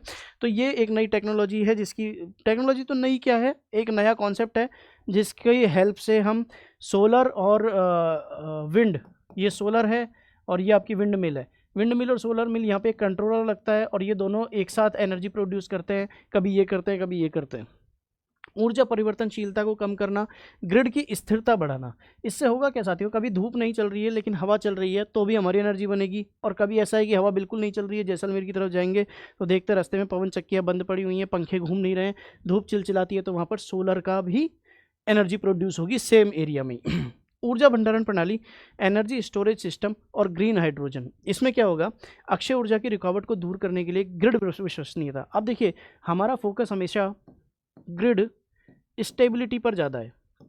ग्रिड का मतलब होता है कि पावर प्रोडक्शन जो हो रहा है उसका पूरा का पूरा एक चैनल, एक नेटवर्क, वो जितना स्टेबल होगा, वो स्टेबल कब होगा, जब उसके पास अलग अलग तरीके की ऊर्जा अवेलेबल होगी। सोलर हुआ, सोलर काम नहीं चल रही, बारिश आ गई, हवा चल रही है, धूप नहीं निकली है, तो विंड ने एनर्जी प्रोड्यूस कर दी। दोनों ही नहीं चल रहे, बारिश आ रही है, हवा भी नहीं चल रही, ना सोलर हो रहा है, तो हमारे पास एनर्जी स्टोरेज सिस्टम है कि एनर्जी जो स्टोर एनर्जी है उसको हमने आगे भेज दिया। तो ग्रिड की विश्वसनीयता बढ़ेगी। ऐसा नहीं होगा कि पावर कट गई, अब बारिश आ रही है तो पावर चली गई, तो वो सब चीज़ें नहीं होंगी। ग्रीन हाइड्रोजन औद्योगिक, परिवहन और विभाजक क्षेत्रों के लिए स्थायी ऊर्जा, कार्बन उत्सर्जन में कमी। ग्रीन हाइड्रोजन को हम प्रमोट कर रहे हैं, तो ये भी एक हमारे तरीके का ग्रीन फ्यूल है जो कि हमारे 125 गीगावाट का जो लक्ष्य है उसमें हमारी हेल्प करेगा।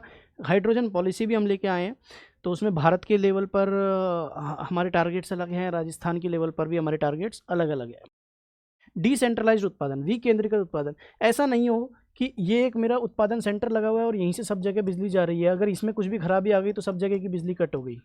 इसके लिए क्या किया जाए, डिसेंट्रलाइज, हम उत्पादन सेंटर ही अलग अलग जगह बना दें। एक उत्पादन सेंटर छोटा यहाँ, एक यहाँ, एक यहाँ, एक यहाँ है, इन सबको आपस में जोड़ रखा है। कोई भी एक फेल हुआ तो बाकियों ने मिलकर सारा काम संभाल लिया और बाकियों ने मिलकर आगे सप्लाई दे दी।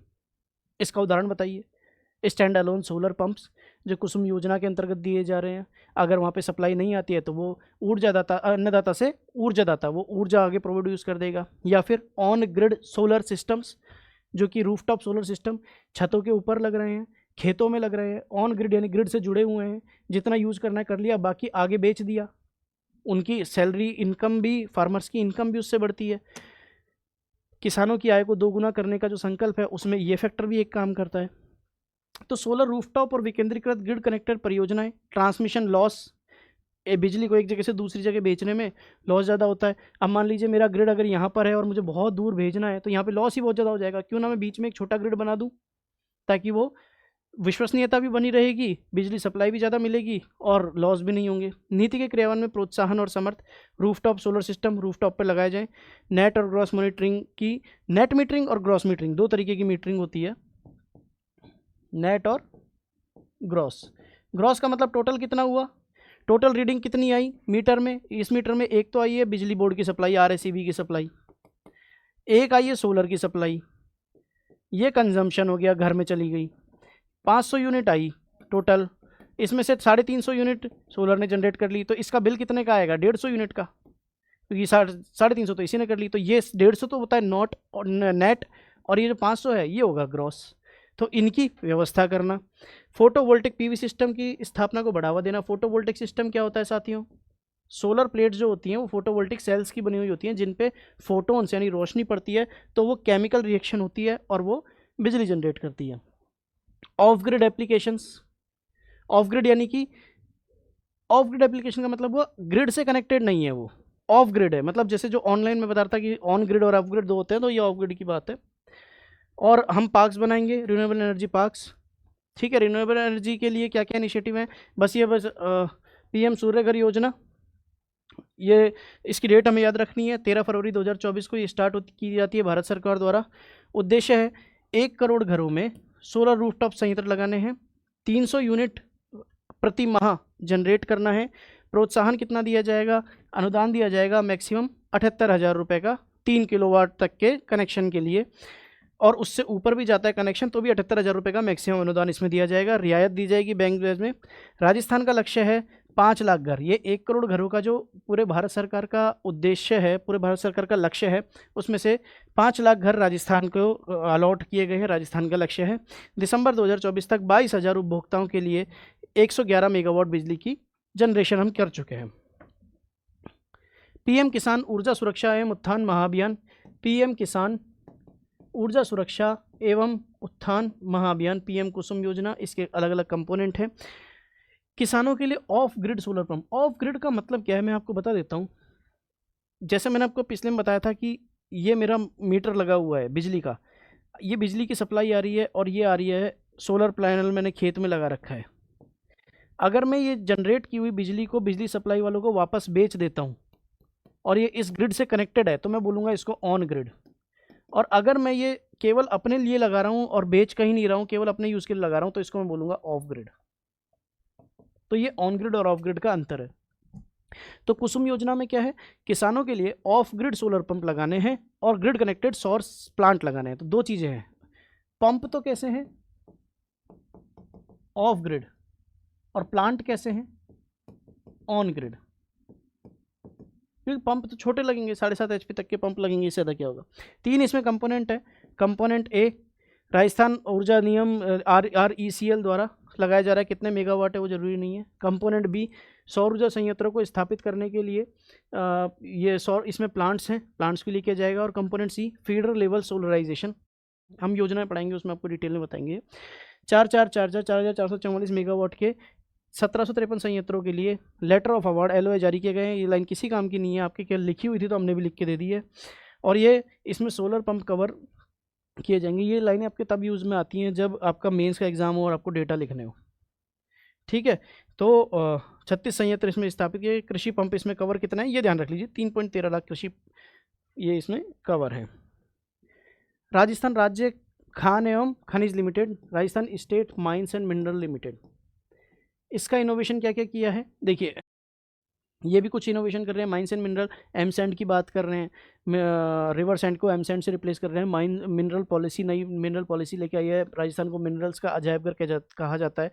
सस्टेनेबल उपयोग, सस्टेनेबल खुदाई, अब उनका शोषण मतलब दोहन इस तरीके से करें खनिजों का कि वो आगे तक के लिए काम दे सके। पवन ऊर्जा, पवन ऊर्जा में क्या है, जैसलमेर में 1,106.3 मेगावाट की क्षमता है। इनकी कोई आवश्यकता नहीं है, मैंने आपको उसमें बताया था, और इंफ्रास्ट्रक्चर वाले चैप्टर में हम इनकी सारी क्षमताएं बताएंगे। ये चीज़ें ज़्यादा ध्यान रखने वाली अभी है नहीं। राजस्थान EV पॉलिसी हम लेकर आए हैं 2022 की। अधिसूचना इसकी 31 अगस्त 2022 को जारी हुई थी, उससे हमें लेना देना नहीं। लागू देखिए कब हुई है, 1 सितंबर 2022 से लागू हुई है और 5 वर्षों के लिए प्रभावी होगी। अब इसके प्रावधान क्या है हम थोड़ा सा वो देख लेते हैं। 50 करोड़ तक SGST की प्रतिपूर्ति, प्रतिपूर्ति का मतलब होता है रीइंबर्समेंट। GST के 2 पार्ट होते हैं, CGST, SGST, और एक होता है IGST। तो ये जो EV पॉलिसी के लिए कोई पर्सन जब काम कर रहा है तो उसको जो टैक्स देना पड़ेगा SGST स्टेट वाला, तो उसमें 50% में तक में रियायत, 50 करोड़ तक में 50 करोड़ तक की रियायत राजस्थान सरकार देगी। राजस्थान के इलेक्ट्रिक मोबिलिटी स्पेस में अनुसंधान एवं विकास एवं कौशल को बढ़ाना, रिसर्च एंड डेवलपमेंट को बढ़ाना, स्किल डेवलपमेंट को बढ़ाना। रिप्स 2019, अब तो रिप्स 2024 आ गई है। इसके तहत बहुत सारे प्रोत्साहन दिए गए हैं। क्या क्या प्रोत्साहन है वो हम रिप्स वाले चैप्टर जब पढ़ाएंगे तो उसमें आपको बताएंगे रिप्स के प्रोत्साहन क्या है। टैक्स में कैसे छूट है, SGST में कैसे छूट है, आपका बिजली शुल्क में कैसे छूट है, क्या क्या छूटें दी गई हैं, 75% कैसे है, सिक्योरिटी में कैसे छूट है, लाइसेंस के लिए क्या छूट दी गई है। जल संरक्षण, ये सब ग्रीन बजट के अंतर्गत चल रहा है, हमको ये ध्यान रखना है। जल संरक्षण, जल स्वावलंबन अभियान लॉन्च किया गया है। हरित विनिर्माण उद्योग, green manufacturing, green manufacturing industries, ठीक है। ग्रीन बजट इस बार लॉन्च किया गया है। देखिए ग्रीन मैन्युफैक्चरिंग में क्या है, खनन में, इंडस्ट्रीज़ में, सब जगह ग्रीन ग्रीन ग्रीन करना है। ग्रीन डेवलपमेंट किस तरीके से हम कर सकते हैं। ग्रीन बजट 2025-26 में हरित विकास का, विकास योजनाओं में एकीकरण, हरित विकास योजनाएं जितनी चल रही हैं उसमें ग्रीन चीज़ें कैसे लाई जाएं, पर्यावरण को कैसे बचाया जाए उसमें, यही ग्रीन बजट का उद्देश्य है। अगर मैं कहता हूं कि मुझे रिन्यूएबल एनर्जी 125 गीगावाट की जनरेट करनी है, तो उसमें जो सोलर वाला एरिया जनरेट करना है या विंड वाला एरिया जनरेट करना है, क्या उसमें कोई तरीका है जिसमें मैं ग्रीन और ऐड कर सकूं। ईवी पॉलिसी है, क्या उसमें ऐसा कुछ है मैं और मोबिलिटी जो है वो ग्रीन की एफिशिएंसी, ग्रीन का जो कंपोनेंट है वो और बढ़ा सकूं, पर्यावरण को और बचा सकूं, थोड़ा और पर्यावरण को बचाया जा सके, ठीक है। Green rating system, green rating होता है, हम देखते हैं BEE देती है रेटिंग, एक तो BEE रेटिंग देती है, BIS रेटिंग देती है, बहुत सारी लीड्स रेटिंग देती है, ऐसी बहुत सारी संस्थाएं हैं जो स्टार रेटिंग दी जाती हैं। उद्योगों के लिए, स्वास्थ्य सुविधाओं, होटलों आदि के लिए पर्यावरण प्रदर्शन का मूल्यांकन बोलते हैं 4 स्टार ग्रीन रेटिंग में, इसकी 4 स्टार ग्रीन रेटिंग बिल्डिंग है ये, 3 स्टार ग्रीन रेटिंग बिल्डिंग है ये। AC पे हम देखते हैं 5 स्टार है कि एनर्जी कंजम्पशन कम करता है, पॉल्यूशन भी कम करता है, तो उसके स्टार दे देते हैं। ग्रीन क्रैकर्स आ रहे हैं, उनमें भी रेटिंग आती है, ठीक है। ग्रीन इंफ्रास्ट्रक्चर, जल प्रबंधन, नवीकरणीय ऊर्जा, शहरी हरित स्थल, यानी कि ग्रीन इंफ्रास्ट्रक्चर का मतलब हरा कलर नहीं कर देना है। ग्रीन इंफ्रास्ट्रक्चर का मतलब है ऐसे इंफ्रास्ट्रक्चर जिनको बनाने से पर्यावरण की हानि पहले की तुलना में कम हो। अगर मैं कोई नॉर्मल बनाता, ग्रीन नहीं बनाता, तो पर्यावरण हानि ज़्यादा होती, लेकिन मैंने ग्रीन इंफ्रास्ट्रक्चर बनाया तो पर्यावरण की हानि कम होगी। प्रशासनिक सुधार, ग्रीन IT राजकाज पोर्टल पर चलाया गया है। जनाधार, डिजिटल लाभ वितरण किया जा रहा है। डिजिटल लाभ वितरण करने से क्या होगा, कैश फ्लो कम होगा, और डिजिटली सब चीज़ें होंगी तो आपका मतलब टेक्नोलॉजिकल एरिया भी बढ़ेगा, लोगों का समावेश ज़्यादा होगा, लोगों का समावेश ज़्यादा होगा। तो ये सारे प्रशासनिक सुधार है, और भी बहुत सारे प्रशासनिक सुधार इसमें किए गए हैं। तो साथियों ये हमारा चैप्टर था, chapter number 7, green sustainable and green development. इसमें हमने SDG पढ़ा, MDG देखे, इसमें हमने रियो समिट्स देखी, अर्थ समिट देखी, इनके फ्रेमवर्क्स देखे, ग्लोबल देखे, नेशनल देखे, स्टेट देखे, डिस्ट्रिक्ट देखे, हमने एक राजस्थान में किस तरीके से आयोजन किया जाता है वो देखा, क्यों इसकी आवश्यकता है वो देखा, ब्रिटलैंड कमीशन देखी, फिर हमने ग्रीन के बारे में पढ़ा, ग्रीन बजट के बारे में पढ़ा, ग्रीन इकोनॉमी के बारे में पढ़ा, क्या क्या प्रयास राजस्थान ने किए, अंत में हमने वो देखे बहुत सारे प्रयास राजस्थान द्वारा किए गए हैं, ग्रीन क्या क्या चीज़ें, तो सारी चीज़ों को हम देख चुके हैं। इस चैप्टर को आप लेक्चर देखिए, आपको नोट्स प्रोवाइड कराए जाएंगे, उनको लेके साथ में बैठ के आप लेक्चर देखिए, एक पेज एक्स्ट्रा उसमें ऐड करके रखिए, कुछ चीज़ ऐड ऑन मिलती है आपको, तो उस चीज़ को आप अपने से नोट डाउन कीजिए, साथ में इसकी प्रैक्टिस शीट भी आपको मिल जाएगी, तो उन क्वेश्चंस को सॉल्व कीजिए। मेरा अनुमान है कि उन क्वेश्चन से बाहर आपके लिए यहाँ पर कुछ भी नहीं जाएगा। तो साथियों इकोनॉमिक सर्वे की ये हमारी चैप्टर 7 की क्लास थी, आप लोग जुड़े रहिए और अच्छे से पढ़ाई करते रहिए। धन्यवाद।